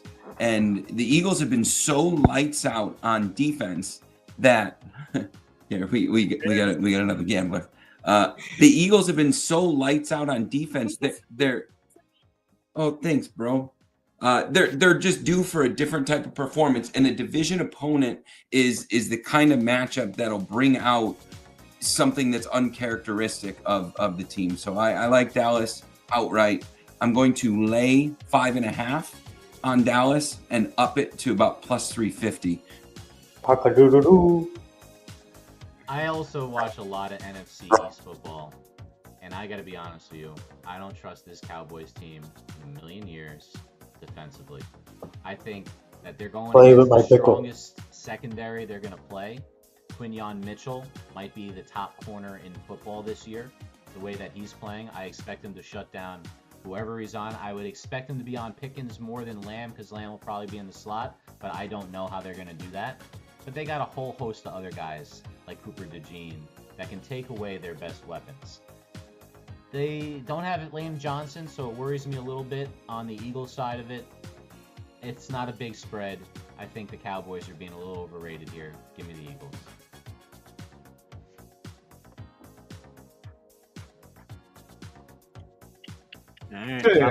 On the Eagles as well. Yeah, I got the Eagles. You know I'm going with the Eagles. Yeah, I don't think there's 1 week you haven't gone with the Eagles yet. All right, let's go to the aforementioned Nathan drop, the LA Rams. The Ram Jammers, as Nathan likes to say, hosting the Tampa Bay Buccaneers. Ram Jam. They are 6.5-point Can I favorites. slap I'm your actually ass? going to take them in this spot. The spread does seem pretty large, but Sean McVay's offenses have always done well against Todd Bowles' defense. Tampa's still got a lot of injuries. Give me the Rams here. What was the spread, Speedy? 6.5. The I Rams think are Bucky favored. Irvin's going to be back this week. There's a possibility Bucky Irving. They've said that every week for like 3 weeks. No, now. but this week more than any week, I've heard that there's a very good chance Bucky's gonna make the field this week. All right, Wes, what do you got? We got the Rams 6.5-point home favorites on the Buccaneers. You're muted. You're muted again. Dildo. My dog. Sorry, wants I don't think you guys want the background noise that's going on in Mission, Kansas. It's hard. It's hard to side against the Rams. Seattle should have beat them. They were in a position to beat them, and they couldn't. But what they got going on defense is pretty incredible. And then anytime they want to, they got 2 receivers that could burn you deep. So this week is challenging with spreads because a lot of the favorites, it's very hard to build an argument for the underdog. And one of those large spread underdogs went outright, but not on this one. This Rams team looks pretty unbeatable. I'm in the same camp. I like this Rams team. I don't think Tampa's there defensively at all this season, and I really don't think they're healthy enough offensively to keep up with this really good defense. I think the Rams win this one easily.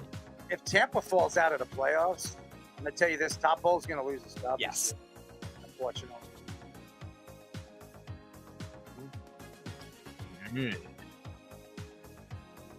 What we got? Oh, Java's on the Rams as well. We're all Ram jamming for you, Nathan. I think Java's coin has followed every single one of my picks. No. listening. All but one. He had All the but Bears. one? You had the Steelers. Because I decided to be different on that one. That's right. I see with Bucky Irving comes back, I think it could be a different game. But I'm going to go with the Rams because I don't know Bucky. But if Bucky plays, I wouldn't be surprised if Tampa pulls it off. But I'm going to go Rams. All right, we'll run it out with West's Kansas City Chiefs as 3.5-point favorites over Errol's second favorite quarterback, Danny Dimes, and the Indianapolis Colts. I am going to take the Chiefs in this spot. Colts off the bye week. Again, a little rusty. I think that could hurt them. They're a hot team coming in. The Chiefs, I can't see them losing 3 in a row. It seems like a sense of desperation for them. I'm going to take the Chiefs there. So this spread opened at 9.5. The Chiefs were 9.5. They were a 9.5-point favorite, and somebody hammered. A lot of somebody's just hammered the Colts. Statistically, there's no reason to believe that the Chiefs will even be in this game. Statistically, the Colts should just completely destroy the Chiefs. The only thing that we can say about the Chiefs is it's the Chiefs, and they're coming off a loss. Well, last week they were coming off a bye.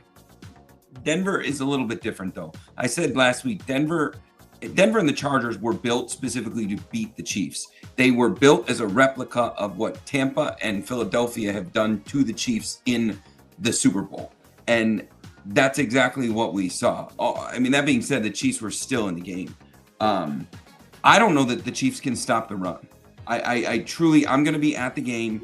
I will be wearing red and cheering for the Chiefs, but I don't believe that the Chiefs will be able to stop the rushing attack of the Colts. I think this game is going to be a track meet. I don't know. I'm going to decline to pick. You abstain. He abstained right there. He pled the fifth. You could take a specialty bet if you wanted to. We saw Johnny do that with like a team total, like one of the games.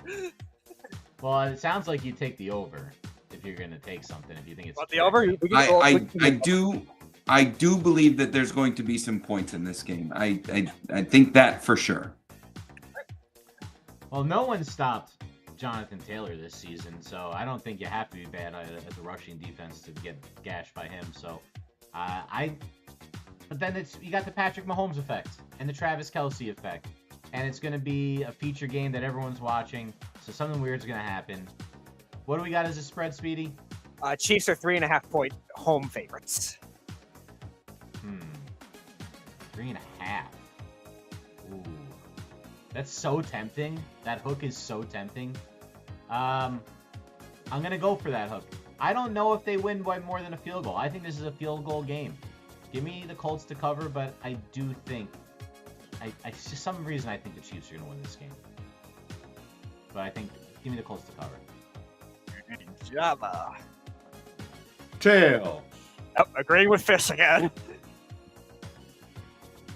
The Colts are going to win this game. It's not even going to be close. All right, that's all the games.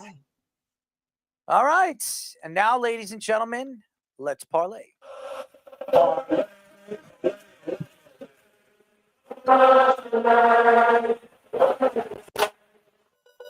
It's time for Let's Parlay.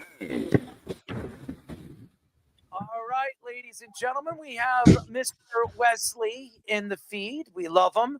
One of the best handicappers we've had on this show. He does very, very well in Canadian football. CFL, what were you ranked this year? What number were you at? Well, yeah, buddy.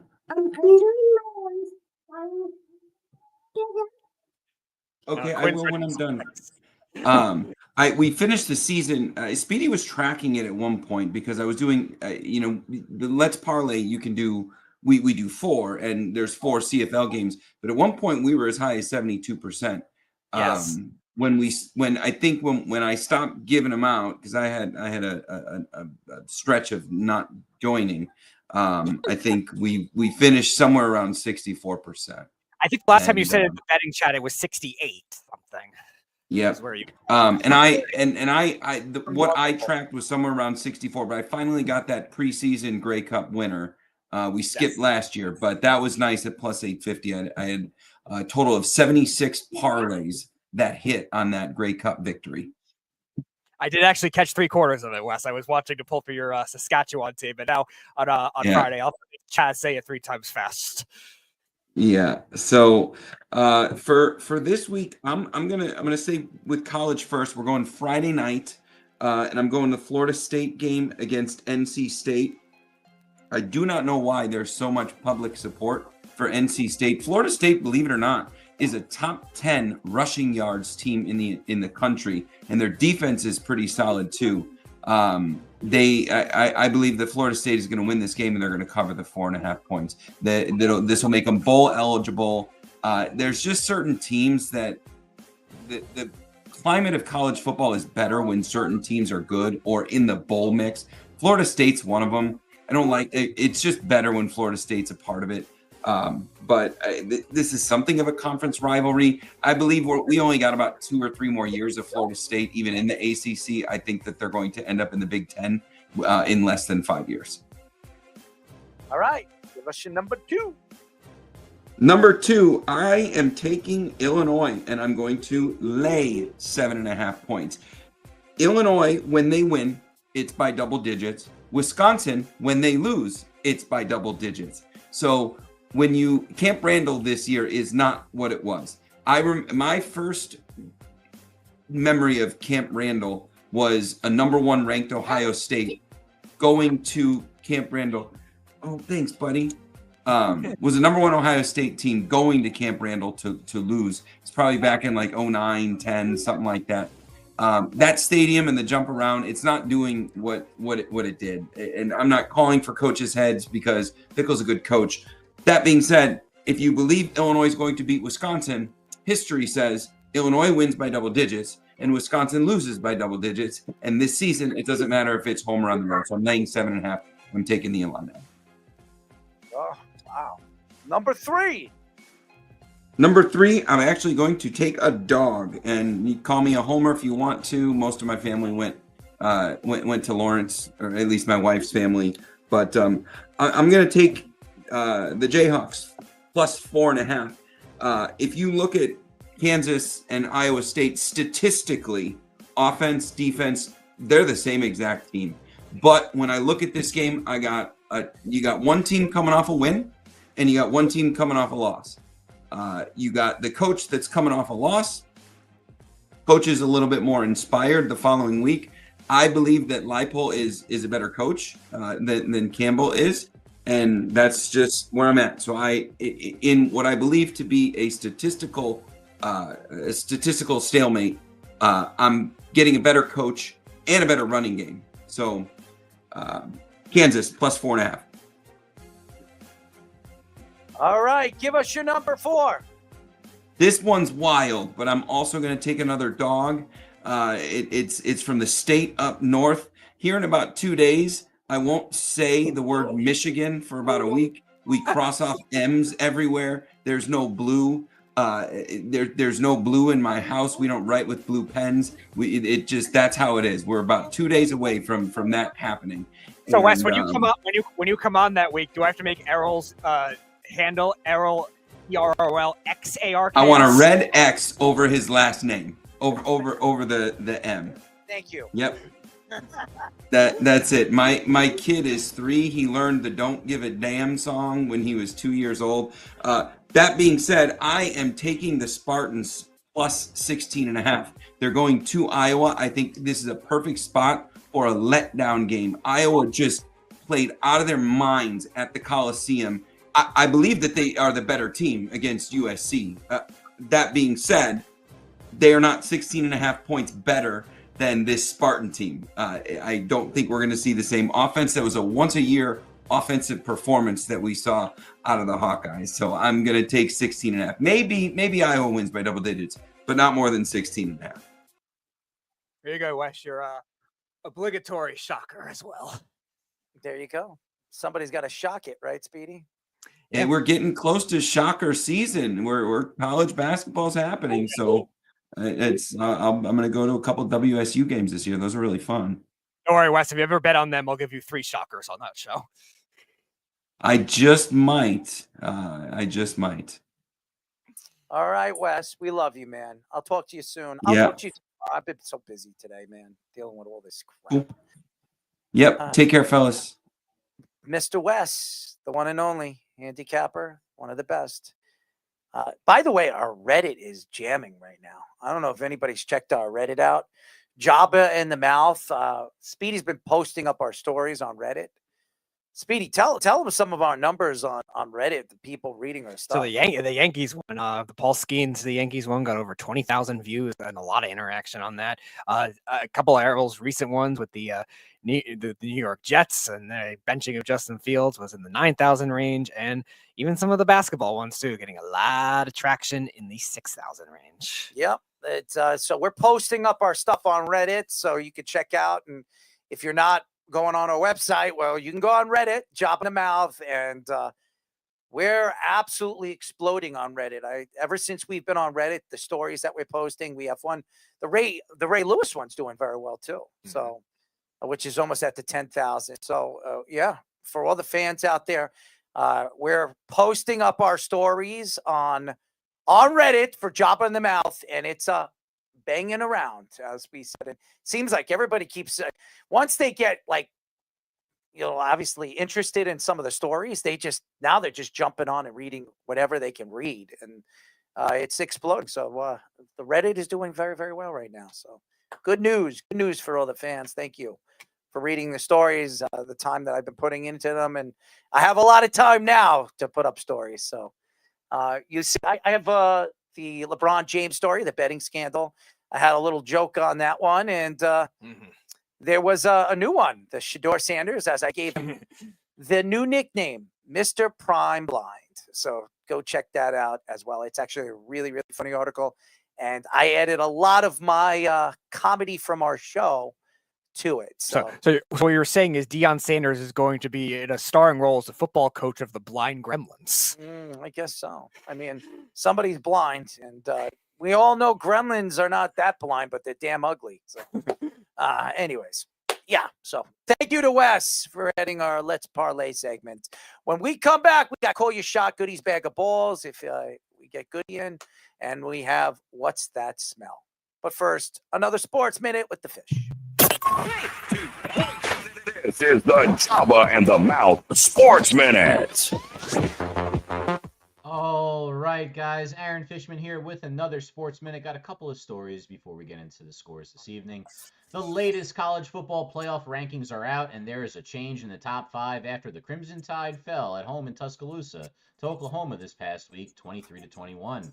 The top 3 remain unchanged, with Ohio State, Indiana, and Texas A&M holding on to the top 3 spots after Texas A&M's miraculous comeback against South Carolina last week. The Georgia Bulldogs move up 1 spot to number 4, which then give them the first round bye if the season ended today.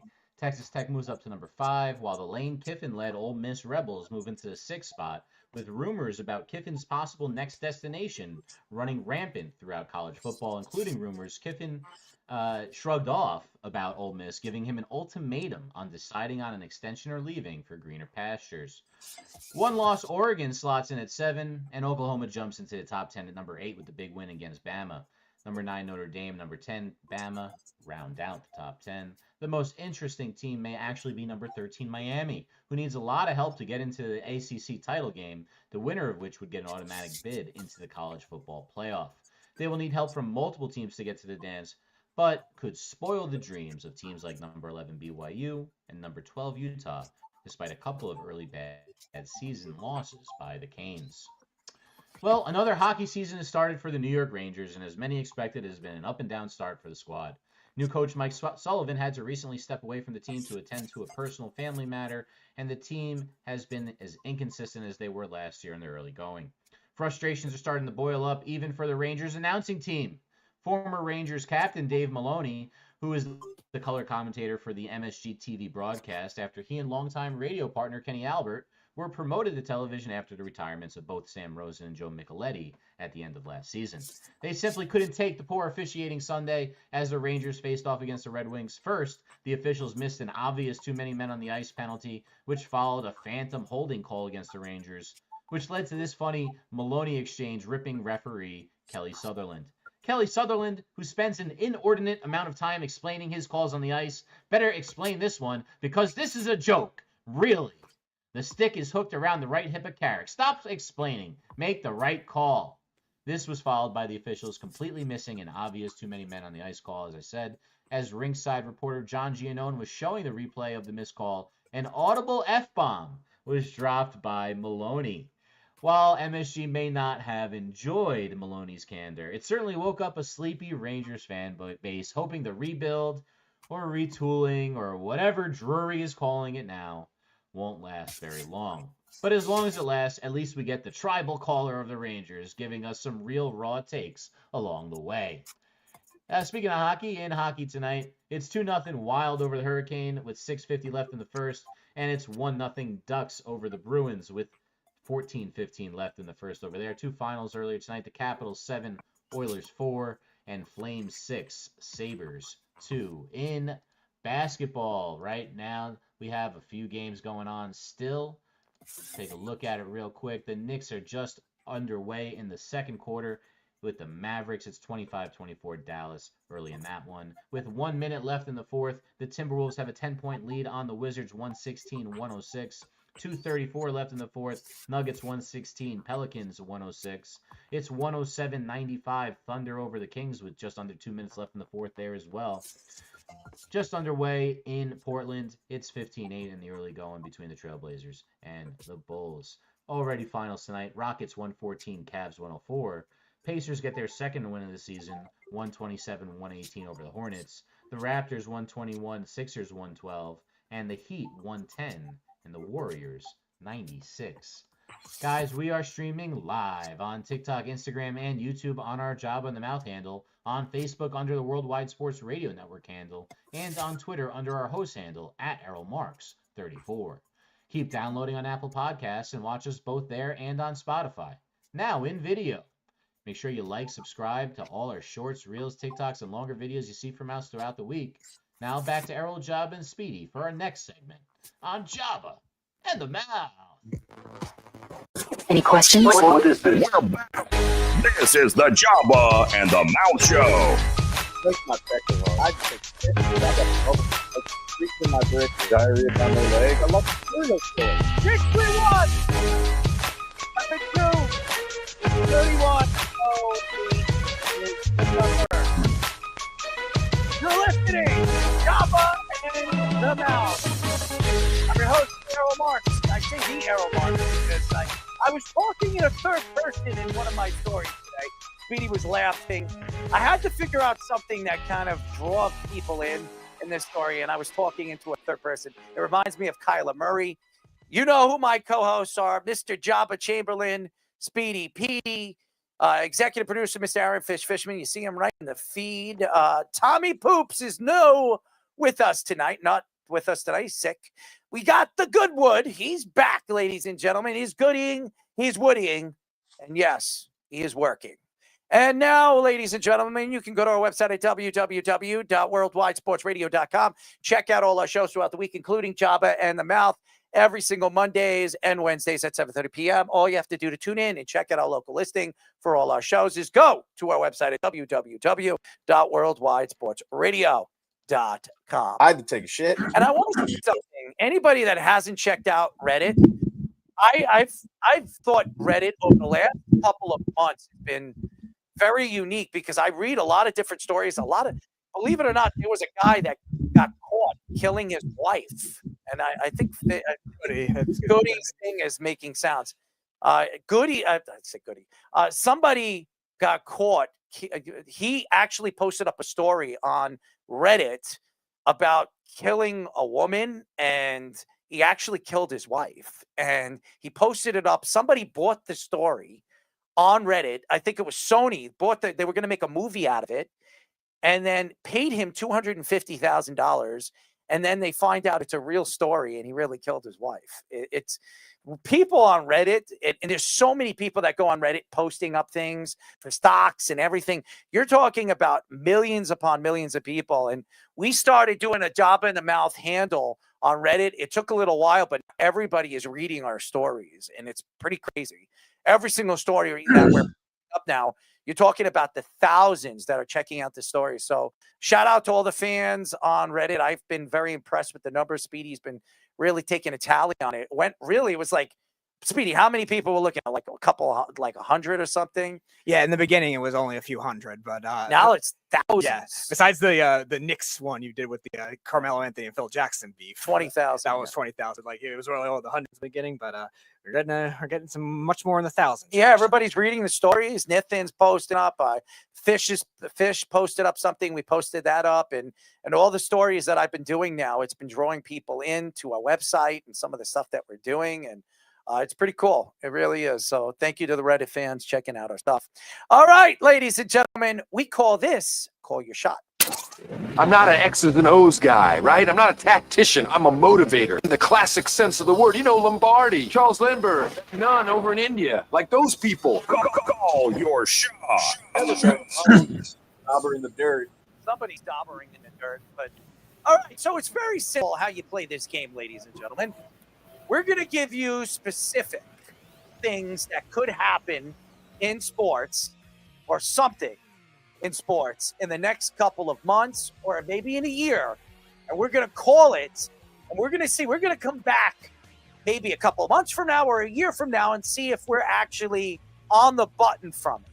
So we've done this a couple of times. I was wrong about the Tank Davis. Tank Davis fighting, obviously, Jake Paul. It's not happening, but Mr. Joshua is fighting Jake Paul this coming in the next couple of weeks. So I might have a bet on that one or two.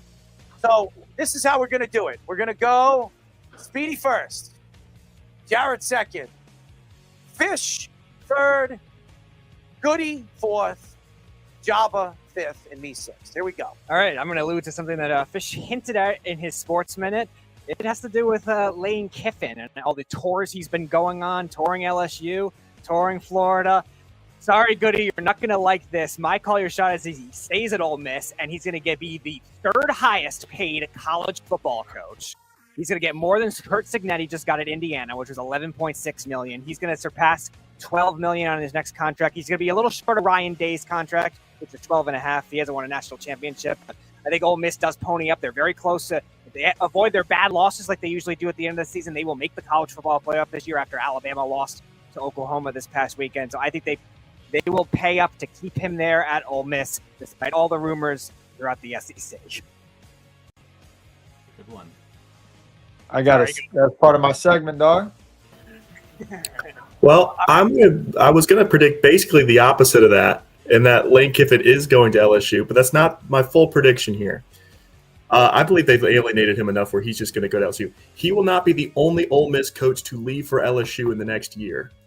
LSU's been going big fish hunting with all their coaching hires for the last couple of years. They went and got Kim Mulkey from Baylor. They went and got Jay Johnson from Arizona. They went and got Brian Kelly. Now they're going after Lane Kiffin. I believe Matt McMahon will be fired at the end of this college basketball season, and they will go and get Chris Beard from Ole Miss. They can outbid them. He's a good veteran coach, and that's what they've been prioritizing. Interesting. Very interesting. So maybe not Ole Miss the Ole sweep. Miss. Wow. Interesting. All right, I've got one specifically designed for this show and our host, Errol Marks. Errol, I don't know if you caught it last night, but LeBron made his season debut for the Lakers. Yep. They dominated Utah. Not a good team, Utah, of course. But the interesting thing was how LeBron played. LeBron played the third fiddle in this game. He took 7 total shots. 4 of 7, 11 points. But he had 12 assists, Errol. He had 3 rebounds. He played 30 minutes. If he's going to be a point forward and Scottie Pippen on the other side of the ball whenever he wants to be, and they have Austin Reeves, who is a pretty good player. They probably can't keep him after this year because he's going to get too much money. And they've got Luka. DeAndre Ayton to run the rim. LaRavia is a good bench piece. Hachimura is a good piece. They are going to get somebody at the deadline. You know they will. I'm saying it right now. The Lakers are going to win the entire thing. Oh. Because of LeBron James playing this new role in his career. How much is he paying? How much he's 15, paying? If he puts up like an 18, he's only gonna average. I don't think he's gonna average 20 points. But if he puts up somewhere around 18 points, and he averages 10 assists a game, and like 5 to 6 rebounds, as the third best player on that team, you would say that's a team that's going to the Final Four every time. I hope not. That's calling your shot. Interesting. How do you like that? That's my new thing to say for this segment. Interesting. Very interesting. All right, Goody. No aliens. None. No. Mine's going to be in the Baseball Hall of Fame. I think Carlos Beltran and Andrew Jones get in this year. Last year, Beltran had 70.3% of the vote. Andrew Jones had 61.6% of the vote. According to Jason Sardell, Beltran is projected to finish around 73%, which is just under the 75 line, but I think he actually sneaks in.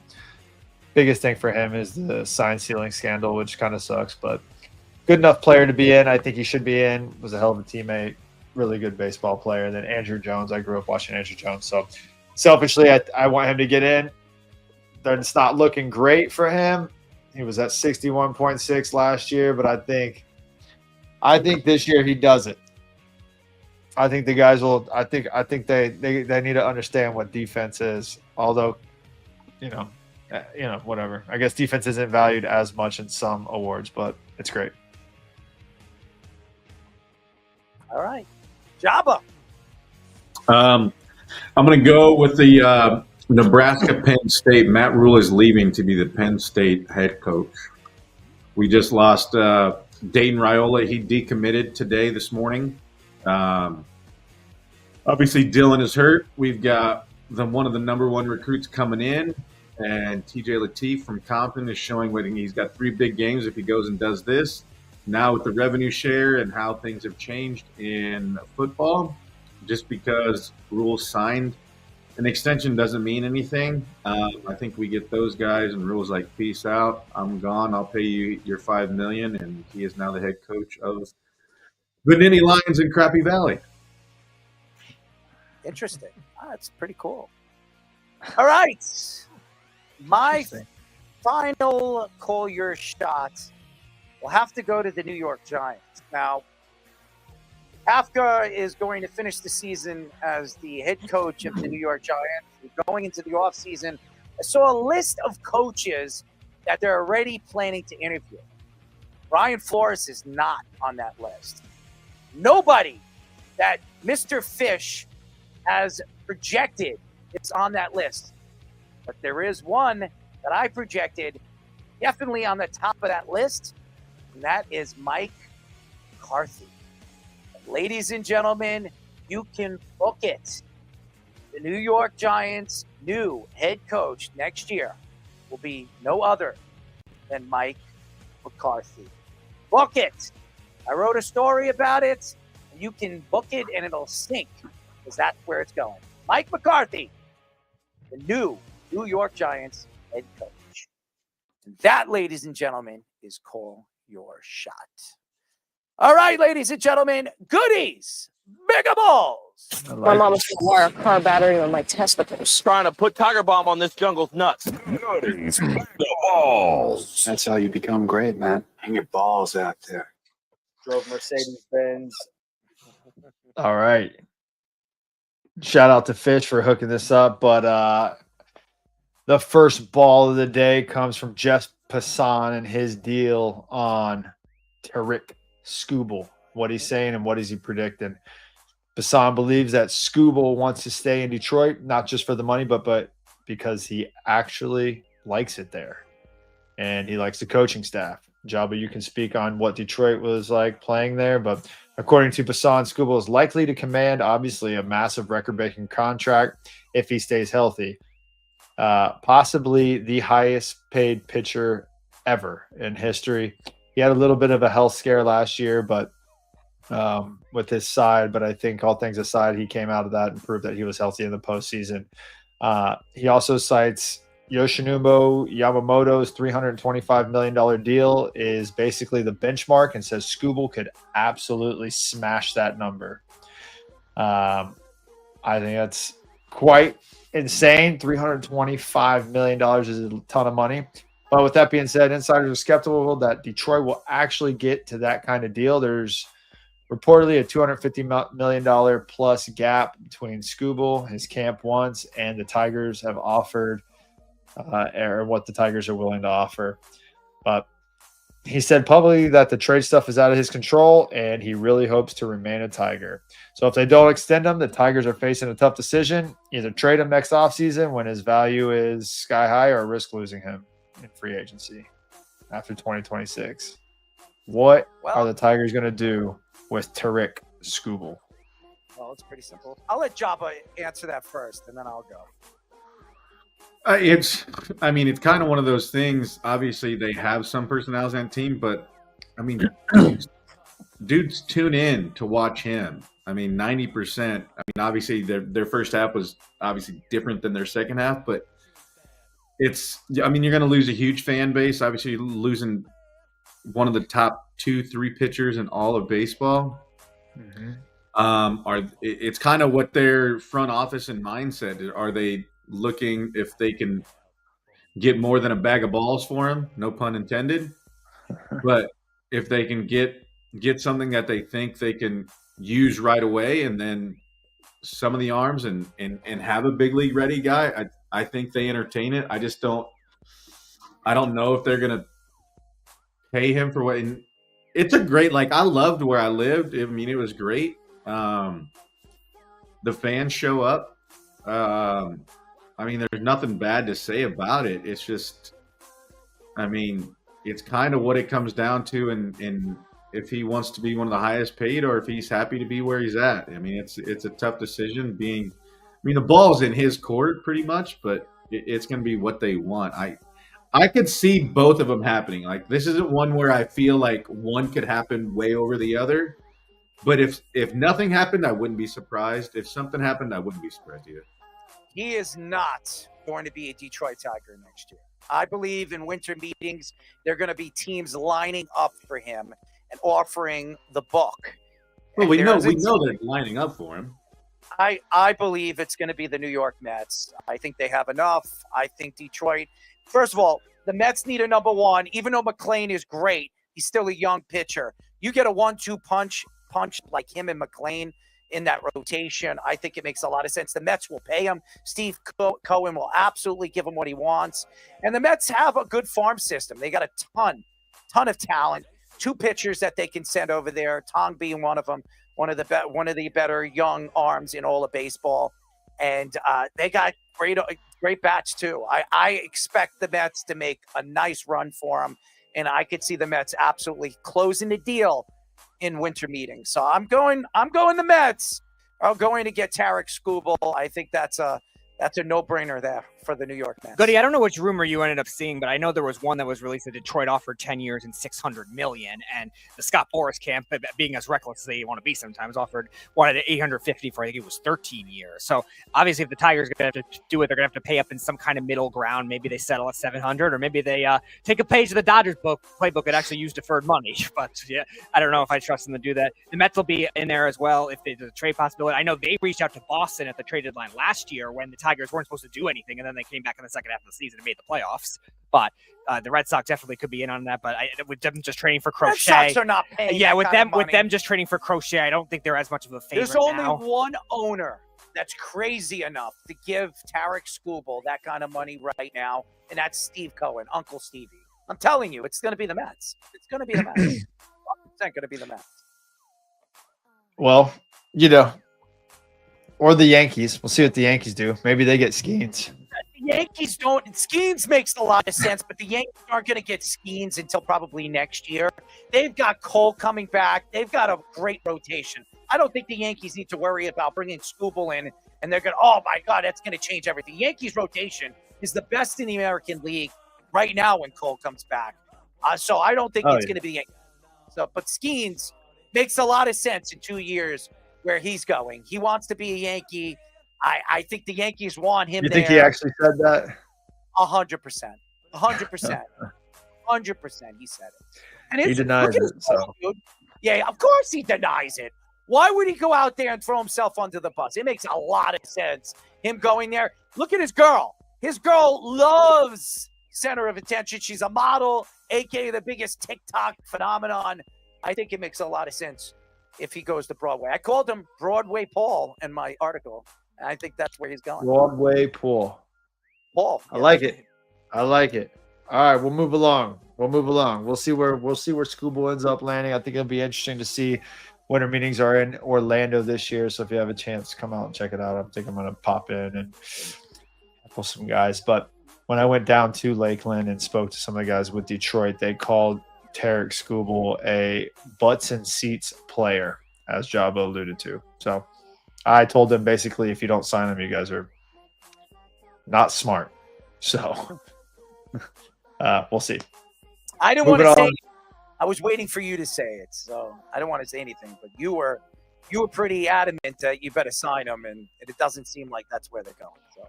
Yeah. Well, yeah, I definitely let him know. Like, if you guys don't sign him back, like there's something wrong. He's a homegrown talent. This is your bread and butter. This is the face of your organization. This is somebody you need.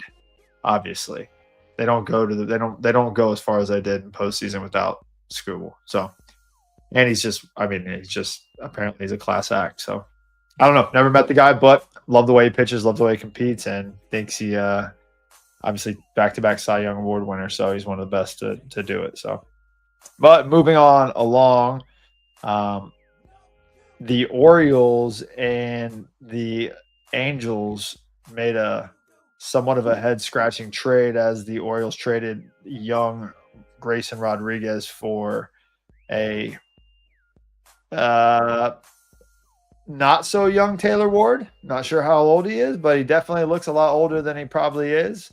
A lot of people had their heads scratched on this, but I ultimately think it came down to the Orioles not believing that Grayson Rodriguez was healthy. And so they sent him over. He was one of their top pitching prospects for a right-handed at bat. Clearly, it raised some eyebrows amongst both fan bases, I'm pretty sure. Angels are looking to get a guy who has great upside in Rodriguez as a pitcher, but the Orioles are probably betting that the health risks are what motivated them to make this splash. As far as the Orioles go, they're getting an elite outfielder who plays every day. Doesn't hit for average, but did have over 100 RBIs last year with, I think, 30-plus homers. So 36 homers and 103 RBIs, actually, and those were career highs. So you're getting a right-handed at bat. You're giving up a prospect who has some arm injuries. You're also getting, for the Orioles, you're getting somebody who's going to play every day in center field, not a platoon guy. So what do y'all think about that trade as far as who won? Speedy, go ahead. All right. I'm not crazy about it for either side. I think the Angels are, you're taking a chance on a pitcher. I guess they have to try something, but again, it's a guy that has been injury prone, and you're trading a guy, like you said, Goody, who's been a pretty steady hitter. Not a great defensive player, not a great, like, consistency wise, but good hitter enough where they don't have enough of anything right now to really trade good assets away. Not a great hitter. He's a better defender. He plays every day. It's like he's somebody who's going to be out there playing every day. We're talking about Taylor Ward. Okay. He had career highs this past year with 36 homers and 100-plus RBI. So he did set career high numbers. Yeah. But the thing about Taylor Ward is that he plays every day, not a platoon guy. All So right. you can count on that guy every day. Yeah, again, his consistency throughout his career has been still kind of up and down. Like you said, coming off a career year, I think maybe if they traded him off a career year, they could have done a little better than that. Then I think one injury-prone pitcher. But again, you got to try. And for the Orioles, like, you don't have a lot of pitching as it is. Why you're already trading another one is another question. When they're both kind of far away in each department for me to not like to trade for either side. Yeah, I think just in short, the Orioles are more so prioritizing just an immediate veteran offensive presence rather than really like taking a bet on Rodriguez's health. Would be my best guess on what the front office is actually trying to do. I mean, clearly this Grayson Rodriguez kid is pretty good. So I for think them it- to I take the think it splash like that, it's I kind of think it was a horrible, horrible move. And I think Baltimore's going to regret it. Baltimore needs pitching. They've always need pitching. What happened to them this year? I know you and Jabba picked them to make the playoffs and possibly win the division. And we were saying pitching. They let one pitcher go. Maybe they were right about that one because he wasn't worth the money that he got. But from Arizona, he got hurt. But the fact here is Baltimore's problem is pitching. They need pitchers, and they traded one of the best young prospects for a guy. Yes, he's a good right-handed hitter, and he's a great defender. He's also 31, like Fish said. And this kid is, 25, 24 years old? He's a young pitcher. It makes no sense. Terrible move by Baltimore. They're going to regret it. Yeah, it's weird. It's weird to me. You're getting 1 year with Taylor Ward, and then he's a free agent. So. And kind of what I heard too is the new owners want their own guys, and Grayson was kind of part of that last regime of that, and couldn't stay healthy. You're going to get an everyday player. Who knows what the Orioles are really going to do, or kind of what this was an idea, but I think getting an everyday player on somebody that you can count on is probably more so where they were going, knowing that if he likes it and he does well, he's going to be a lot cheaper than if Grayson goes out and balls out in his first year arbitration too. Yeah. Also, the Orioles made the splash with their manager Greg Albanese, so we'll see what kind of vibes he brings. Huh? Do you know him? I mean, I know him. I don't have his phone number or anything, but if we were to see each other, we would know who each other. Yeah, I mean that's the same way. Obviously, I know of him, but he seems like a cool cat. Yeah, he's good, dude. Has a thick accent, but he's a cool dude. I listened to some of his interviews, and I'm like, whoa, I don't know, that's rough. Yeah, no, he's cool. Really nice guy. Always treated me well when I was up there in Cleveland. Just doing the media work. So, no, I mean, all the guys love him. So, and I think he was like, his name was thrown in the hat. I think at least it's been a couple of years, I think, for some managerial position. So happy he landed in Baltimore and wish him the best of luck. Like, he's a great dude. Goody, before we get off this one, I had to jump in because I got to kill the Orioles a little bit here. Jump in on this bandwagon. Errol, I'm 100% with you. I don't understand this trade. Going into last season, Grayson Rodriguez was expected to be the ace of the pitching staff. And you're going to give him up for, I don't think he's a top 30 outfielder in the game. I don't think he is. His defense fell off last year. I know you said he's an everyday defender, but he had if you're looking at the advanced stats, he had like the offensive rating of a 12.0, which is pretty good, but a negative 6.2 defensive rating, and he just finished with a 2.9 WAR. That's good.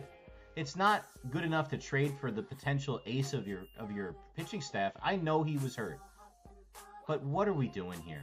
If I'm the Angels, I'm ecstatic because I think now I opened up playing time for Joe Adell, who had his first really good season last year. And I'd rather have that guy going forwards than Taylor Ward at going into his age 32 season next year. I don't get this deal at all. And he's an expiring contract. This is horrible value for a guy that was supposed to be your ace. It's just crazy to me how fast they fell off, this Orioles team. They went from being a close to 100-win team. Now Adley Rutschman's going to be kicked out of town because he can't hit anymore for some reason, which is crazy because he was such a great hitting prospect and was good when he came up the first year or two. And the pitcher who was supposed to be his battery mate for the next 10 years is traded for an expiring contract. What a joke over there in Baltimore. Had to add that. Nice. Really stuck it to him. Hope you don't look for a job in Baltimore. No job. Yeah. It's a beautiful stadium, though. Yes. Hopefully you don't go over there, my friend, because Baltimore is going to be looking for a lot more than just a pitching coach. Goody will come in as the number three starter right away. Honestly, I have no idea what Baltimore is doing right now to that organization. Listen, Baltimore has a bunch of good people in their organization. They don't necessarily always pull the strings, so you never know what will happen. They're all puppets. That's what they are. And whoever's pulling the string is an absolute moron. Because anybody that traded Rodriguez for a 31-year-old player you have no control over makes no sense. That's all I'm going to say about that. All right. I like it. I like where you're at. My final ball of the night. Speedy kind of stole a little bit of the thunder in the last segment, but which coach is going to land at LSU? You know, we hear Lane Kiffin, LSU flew Lane Kiffin's family out there, wine, dine, 69, whatever you want to call it, with them. I've also heard that Nick Saban has a chance to come back and coach at LSU, which I think that's what we need. As far as the odds go, Lane Kiffin has one of the highest probabilities, around 21 to 35% to take LSU's job, where Nick Saban is also in the mix, where some markets peg him around 13 to 16%. I personally would love to see Nick Saban come back and take the LSU Tigers to a natty. What do you think his number would be at this point? That is what I want. That is the thing for Nick Saban. Like, I could give you that. What would he command salary-wise? And, bro, I don't even – like, he could probably just, like, 15 a year maybe. I don't even know. Like, he could write his own check. More. I'm going to say about 20 to 25 million. If Nick Saban Nick came out and said he wanted to leave college football. He wanted to spend a little bit more time with his daughters. Remember, one of his daughters just got married. He's getting closer to 80 now. I don't see – if Nick comes back, he is going to have to be wine and dine. He's going to have full control. I mean, everything. And I just don't know if Nick is ready to do that or wants to do that anymore. I think Nick is happy the way he is. You know what? We get Coach O. I like Coach O. Go Tigers. They should do. I don't know if they will. I think he is LSU football. I think it's more likely to be Lane Kiffin. I think that's where they're going. Lane is, to me, one of the more underrated coaches in college football. I think the guy's got a good mind, a good football mind. He comes from a very good football family. If he didn't open his mouth the way he did over there in Oakland, he might still have a job there. I think he's a great personality, and I think he's going to give LSU a voice that they've been missing for a while. And I'm not talking about one of those weird voices like, oh, I'm talking about a voice where he's going to make you laugh. He's going to give you that personality you need for the LSU Tigers, and I think he's gonna absolutely bring a national championship home to LSU one way or another. I think he's the perfect guy. Lane Kiffin, home run, book it. That's where he's going. It's interesting because Fun fact is Lane Kiffin's daughter dates one of the Weeks brothers on LSU's football team. So we got a little, Yeah, you said that smell. I remember that. And then he gets hurt that week, I think, in the fourth quarter of that game. And couldn't finish his thing. So I was talking with Jared in the private chat, and I was thinking, I think the big swing will come somewhere else in the SEC. When you look at Eli Drinkowitz is one I mentioned with Missouri, I think is a possibility. Shane Beamer at South Carolina, I think is one. Josh Heupel could be another one for Tennessee. Shane's failed over there at South Carolina. They could have been so much better. I think. Dude, LSU's not getting anybody unless they are very notable. Nick Saban or Lane Kiffin. That's who we're getting. If they're not getting from Lincoln, Nebraska. What? Can I interest you in Brian Dable? Brian Dable's, yeah. I honestly think Brian Dable's going back to Buffalo in the offseason. That's where I think he's going. Oh, Buffalo. It makes a lot of sense. And what I've been hearing is Buffalo's thinking about bringing him back now as like an assistant, right behind Brady to help out for the playoffs. So. Like I said, we're either getting Nick Saban or we're getting Lane Kiffin. That's it. It's an end of story. We're not getting Beamer from South Carolina. We're not getting Dimowitz, whatever, from Missouri. We're getting the big dog. Goody. That's just the way it is. Dude, Fish, and I'm not saying Fish, but Speedy's always the one that will give you a curveball and sit there. You'll be scratching your head. Why would they pick this guy and that guy when they could get that guy? It makes no sense. And by the way, South Carolina football has fallen off this year. So we're going to get Coach Prime. Yo, please. I think you'd rather have Brian Dable. You don't want him. Trust me. You do not want him. You imagine the shtick he would put on if he went to LSU? He'll give you another toe. He'll give you another toe. Another toe jack. Yeah. So now the real question for an already damaged LSU defense when Brian Kelly was there. Hopefully you don't end up taking Shane Bowen with you too. No. Hey, whose accent would have been who's worse, Brian Kelly or Deion? Deion, 100% Deion. I bet he'd show up in some Gators though. If he could actually fit his feet in there now. He's got one less toe. He can I know. do this nice small. I know. I feel bad for Deion. I should be making fun of his team. You never realize how much you need something until it's gone. Yeah, boy, oh boy. That pinky toe is big for balance for us as pitchers. I couldn't imagine not having a pinky toe. Well, there's always a vestigial structure. There's always that in school that you don't need a pinky toe. They can cut it off. You'd be just fine. Well, there's always Viagra. He's got one toe. Still working, I hope. Viagra for your digit? I don't know. Rex Ryan would get that. I'll give it a go. I'll let you know. I'll try it. Try anything once. Just be walking like this. Pulled it out of my ass. As long as she's using dude wipes and taking care of my 2-hole, I'm good. Rex Ryan, as long as she's still got toes, he's still going. He's still all right. Damn right. He loves that toe or toes.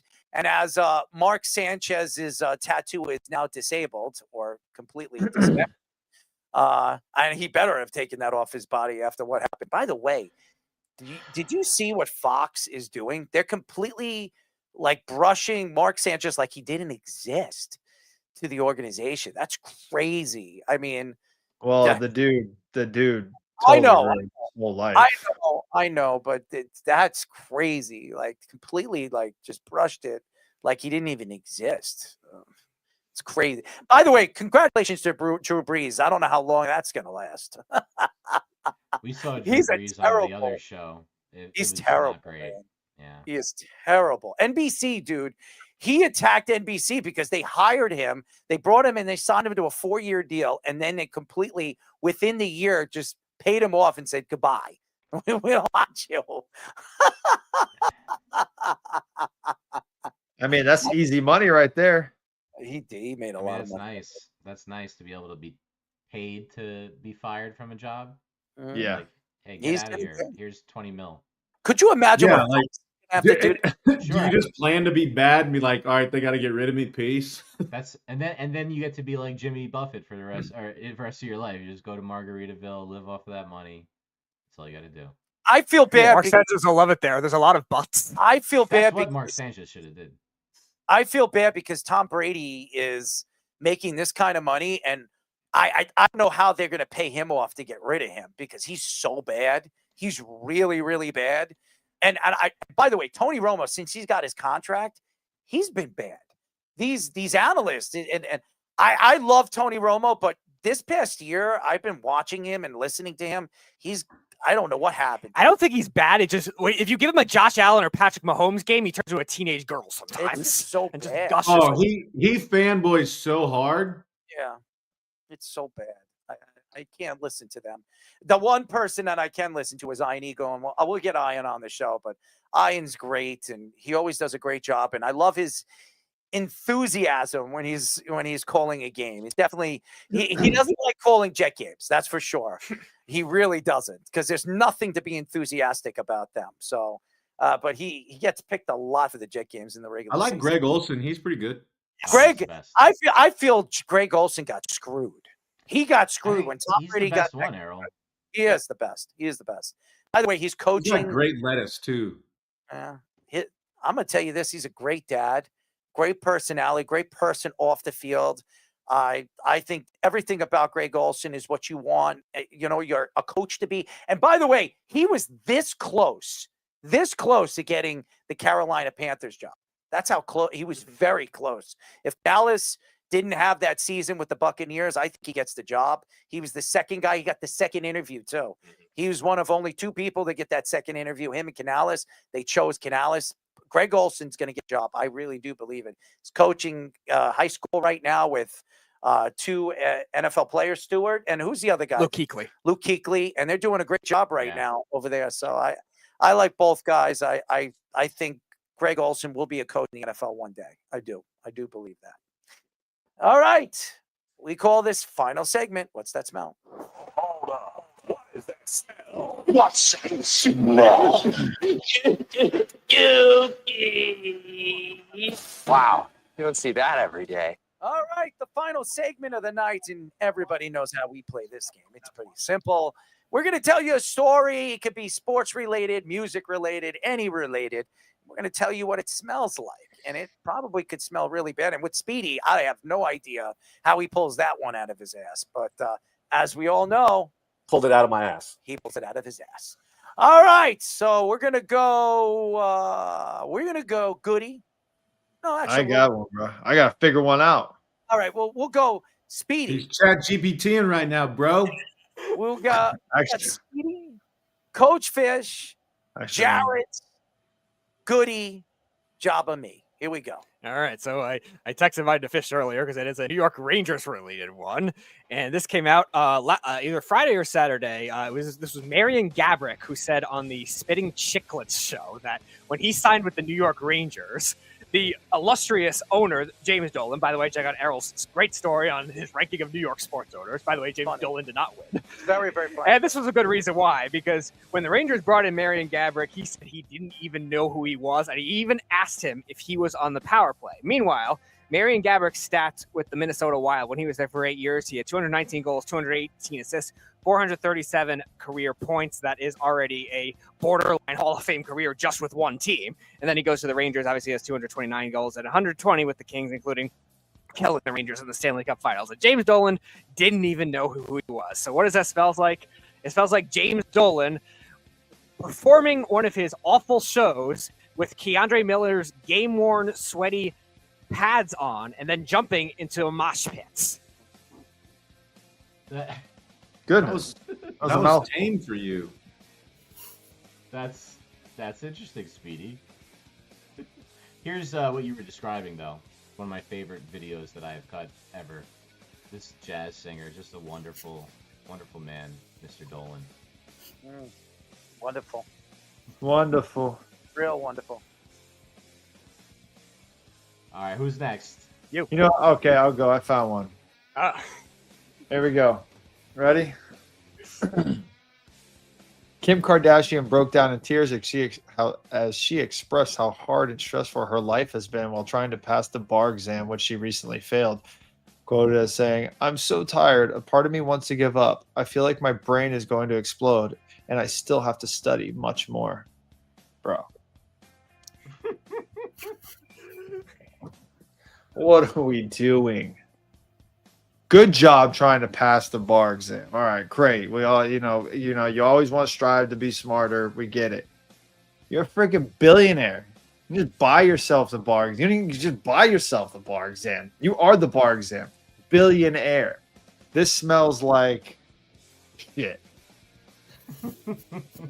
Smells like shit is what it smells like. Be completely honest. Smells like she is just hungry for more media attention. My life is so hard. I got $1 bajillion and everything else, and a leak tape. $60 million a year. $60 million. I wonder what practice she's going into. That would be interesting. Yeah. Well, she's got a lawyer TV show right now. Yeah. It's like her first ever show, and it's got like the worst reviews. I tried. I put it on. It's like unwatchable. We can go down a rabbit hole on, the family here. By the way, have you seen her mom? She's the worst of them all. Her mom is reversing in age. Reversing with all in the age. shit she's putting in her face and on body. She looks like a 35-year-old, 38-year-old. I don't know. She looks so much younger. Like, what are we doing?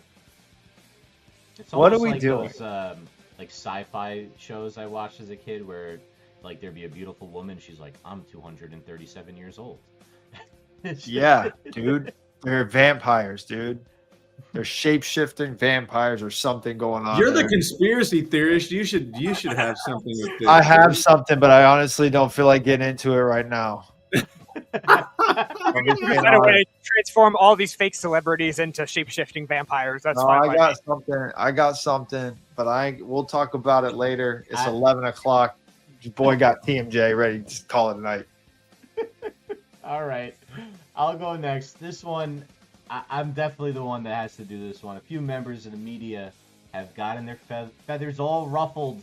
Errol, your boy Mad Dog Russo, he can't take it.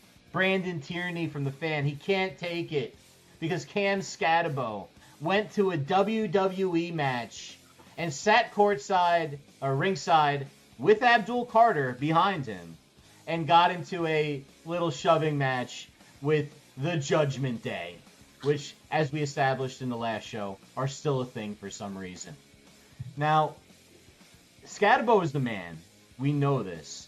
He's recovering from that ankle. Everyone's saying, "Oh, you're risking further injury. It's so dangerous." The guy's out there having fun. He's wearing a Rangers Matt Rempe jersey, looking to fight with Abdul Carter, who's got like a Giants like championship belt. I don't know what he thinks the Giants have won recently, but nothing to have a belt for. I was super happy about all of it. I can't believe people were so mad about it. Scat also felt that way. Hey, honestly, if you don't like that I'm having a good time while dealing with a tough time, then just go ahead and unfollow and casually move on. I'm not able to play football and have the fun I've been having my whole life, so I'm doing things outside the box, trying to find stuff to keep me happy. Enjoy the rest of y'all's week, and just don't talk about me if you ain't got nothing nice to say. Supporting Scat online was the king of New York himself, Jalen Brunson, just putting a gif of Edge walking through the mist with a championship belt, because Scat is the man. Everyone loves Scat. I can't wait till he's back next year. What does it smell like? Honestly, it smells like Mad Dog and all the rest of those guys. Just a bunch of dog shit because they don't want to believe that Scat is allowed to have fun. He's 23 years old. Get the hell out of here. Let the kid have fun. He'll be back. He's fine. He's a battering ram. Go Big Blue. That went over like a fart in church. Scat's wearing his big piece and chain too that says Scat. Yeah, he's the best. Just you Good guys for know him. That's what he is, right? What the hell? I get it. I get it. People are gonna look at it one way, but they forget the dude's 23. Still, he's still a kid. Dude, what? Come on. He Zero didn't take a sense. bump or anything like that, or move really at all. What's he supposed to do? Sit there and finger his butthole while he's miserable already. He can't play. That's like a good idea. You would say that. Scat is somehow shorter than Finn Balor, which, if you're a wrestling fan, is a little Finn's worrisome, short. because Finn is tiny. 5'9". And I think No, he's shorter than that. I think Scat might be 5'8". So Like the streaks in my britches. what they measured him at, but he was most definitely shorter than Finn Balor at that. This dauber in the dirt. Finn Balor walks that shredded too, by the way. Garrett, He doesn't do all the exercise before he walks out. He walks around that shredded. Jared, did you go yet? No, I've not gone yet. Oh, all right, Jared, you're up, bud. All right, this is going to be about state politicians getting involved in college football. During the whole, to continue to harp on the Lane Kiffin LSU Ole Miss drama, the Mississippi Secretary of State, Mr. Michael Watson, commented, "At some point, it'd be nice for our current coach to reciprocate the love and gratitude shown by our administration, players, fan base, and collective. It just shouldn't be this hard."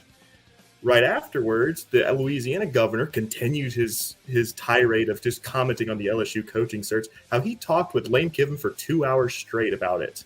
First of all, there's no way he did. He's just continuing to try to just get involved. And most importantly, he has no business being involved. Same thing with the Mississippi Secretary of State, who's just continuing to alienate the fan base and Lane Kiffin possibly, if he saw that. What's that smell? It smells like overcooked, overseasoned gumbo. There's laying on so thick, trying to just be involved and take credit for whatever happens with both coaching positions. Okay. Amen. I love gumbo. Me too. I don't. Did you have any when you guys were down there? Oh, no, it didn't have chicken fingers or honey mustard. No, Or- there was no or chicken apple- finger apple gumbo. plus. We didn't have Listen, any apple plus. We're going to San Francisco. We'll see what kind of food is out there. Will you eat clam chowder? out Chowder. there? I like clam chowder. In a bread bowl, like a real sourdough bread bowl. That's like the I like authentic. clam chowder. Yeah, I like clam chowder. Sourdough is my favorite bread. I went there as a kid and it was fantastic. So pretty excited too. San Francisco, I was in the All-Star game in 2007. And it was the first time I seen a dude in heels. Thank you, Java. I called my dad and I was like, where the hell am I? Get me out of here. Then I went to Quiznos and got a sandwich because I was Is hungry. this what I'm looking forward to? That's a blasphemy. As soon as I walk off the plane, I'm looking for guys wearing high heels. That's great. Dude, I was there early. I took a red eye and I got there and checked in and they give you all your where you have to be and your stuff. And then you go to your room and there's more shit in your room. And I was hungry and I'm walking down and I don't know if you've been to San Francisco, but like Market Street where all like the nice places are. I'm like walking, there's like the Gucci store and whatever. And I look and it's like pleather pants and high heels. Turns around, it's a dude. I was like, whoa. And I got nervous, so I darted in the store. I don't even know what store. I think it was like a Toomey store or something. And I was like, I called my dad and I was like, I'm not in Nebraska no more, Dad. So it's funny that you said that. Me and the Beeve went to a restaurant one time, and there was somebody standing at the bar. And we go in and we're walking right in, and Beeve looks at this person and he's leaning up and was wearing high heels and he's looking and he's like, wow, she looks nice. It turned around and I was like, it is a man. Oh, peace. True They story. get you. Slam dunk.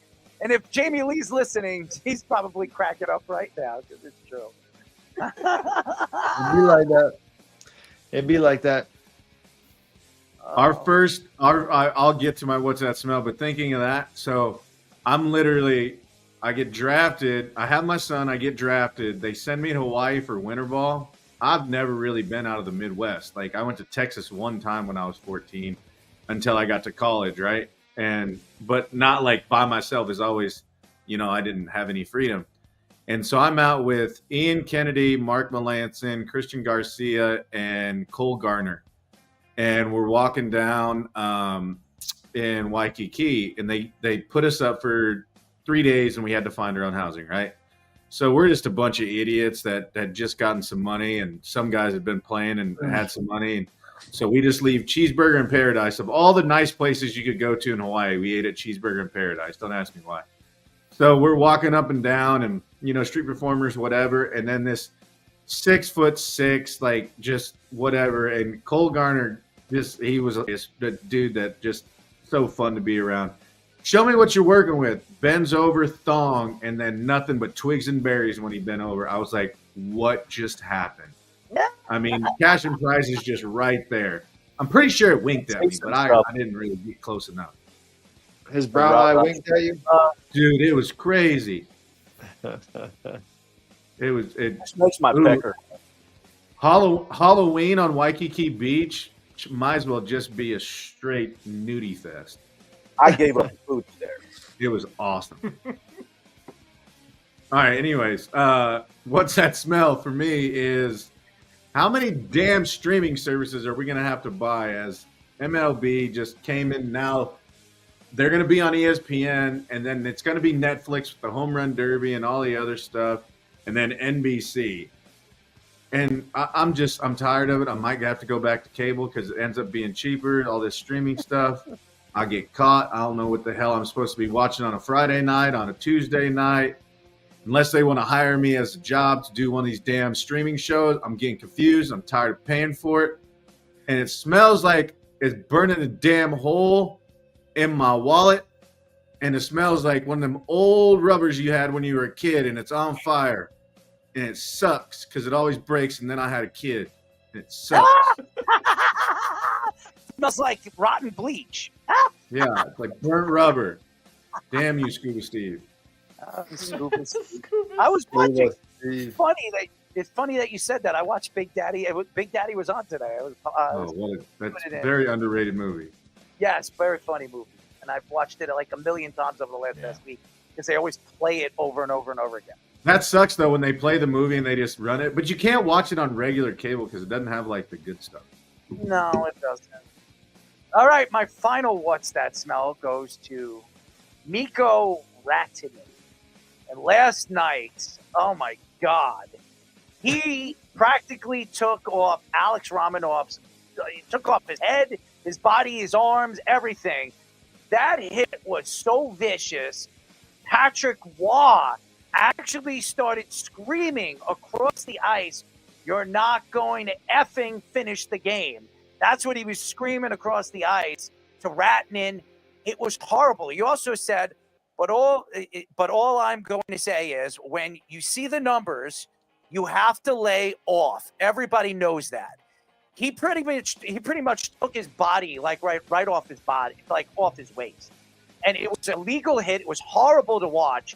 And Rantanen was just honestly, I thought he was laughing. I think he really was enjoying what he did to Romanov, and Romanov crawled practically off the ice after that. It was horrible to watch, and Patrick Waugh doesn't know when he's going to come back. I could see Romanov with the Islanders. It's so stupid because they never tell you what's wrong with the person. It's a low injury or it's a high injury. Nobody, and they don't give you any answers on when they're going to come back. I don't think we will know. It was a horrible, horrible hit. And watch this thing. Watch this. He put his knee into his back, guys. Look at this. Watch. Hold on. What? Oh.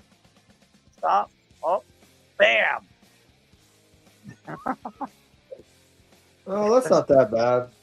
Dude, it's bad. You watch the speed of that. Watch the speed of it, and you'll see how bad it was. That was I in don't slow think mo. slow mo doesn't do it justice. It was loud. Dude, you hear the bang. You hear the bang when it I'm happened. just kidding, dude. If that happened to me, I'd be out forever. Oh, you know what it smells like? It smells like Speedy's dump when he's taking a shit, okay? That's what it smells like. It's a terrible smell. It odors all over the house. Right, Speedy? So Tommy's not here. You're going to use me as the scapegoat for Well, that? Dude, I smelled your shit. It was horrible. It was horrible. I don't remember the last time I took shit in your house. It was about a week and a half ago, and I know you did because you were the only one here, and I know you did. So You're the only one here that would leave an upper decker. there's streaks in the bowl, okay? It wasn't me, so it was definitely Speedy. How do you know it wasn't you? Because I know it wasn't me, dude. If I leave streaks, I'm cleaning it. Okay, I'm actually cleaning it. This guy just takes his shit, and the streaks are there. All What right? about the weird people that wipe backwards? That's weird. I don't do that. I do forwards. So Do you wipe towards your nuts? no, I go from the behind. I go from behind. Oh, I was about to say. Go behind, man. But who does that? I mean, a woman, maybe a woman. No shit, duh. I know a lot of women don't do that. Now there are some women that go like us, over the top, man, over the top. I love that. What is this? A Sylvester Stallone movie, Over the Top? I love that movie, man. Great movie. It's a great movie. Arm wrestling, man. Look at Goody. Yeah, that's right. Hawk. Lincoln Hawk. Lincoln Hawk. All right. That's what's that smell, ladies and gentlemen. Thank you to no guests. We didn't get any of them. But see, I told you absolutely nobody. We got you, Goody. You're not a guest. You're part of the show. But I mean, he's like a guest now. We haven't seen him in months. yeah, Dude. come on. What's going on with you, man? Been on the grind, dude. I have been grinding. I know you're You're a grinder, man. Hopefully you don't go on Grinder. All right. Well, you got a woman's. You don't go on Grinder. Anyways, that's it, ladies and gentlemen. Thank you to all the fans out there following us on all our social medias, Spotify, Apple, video, all the stuff, audio, TikTok, Instagram, all of it. Thank you to all the fans. Also on Reddit, it's unbelievable the numbers we're starting to bring in on Reddit. It's pretty cool, man. It really is pretty cool that people are tuning in and reading our stories now, and it's growing. So thank you to all the fans. Thank you on every single platform. We're almost at 4,000 hours. So on YouTube, which is good because then it opens up a wide of opportunities. So we're almost there. We might be 200 hours away. We should break that either at the end of this month or beginning of the month of December. So that's a pretty good feat on where we are right now with the YouTube channel. So thank you to all the fans there to tuning in and letting us entertain you over and over again. So that's it.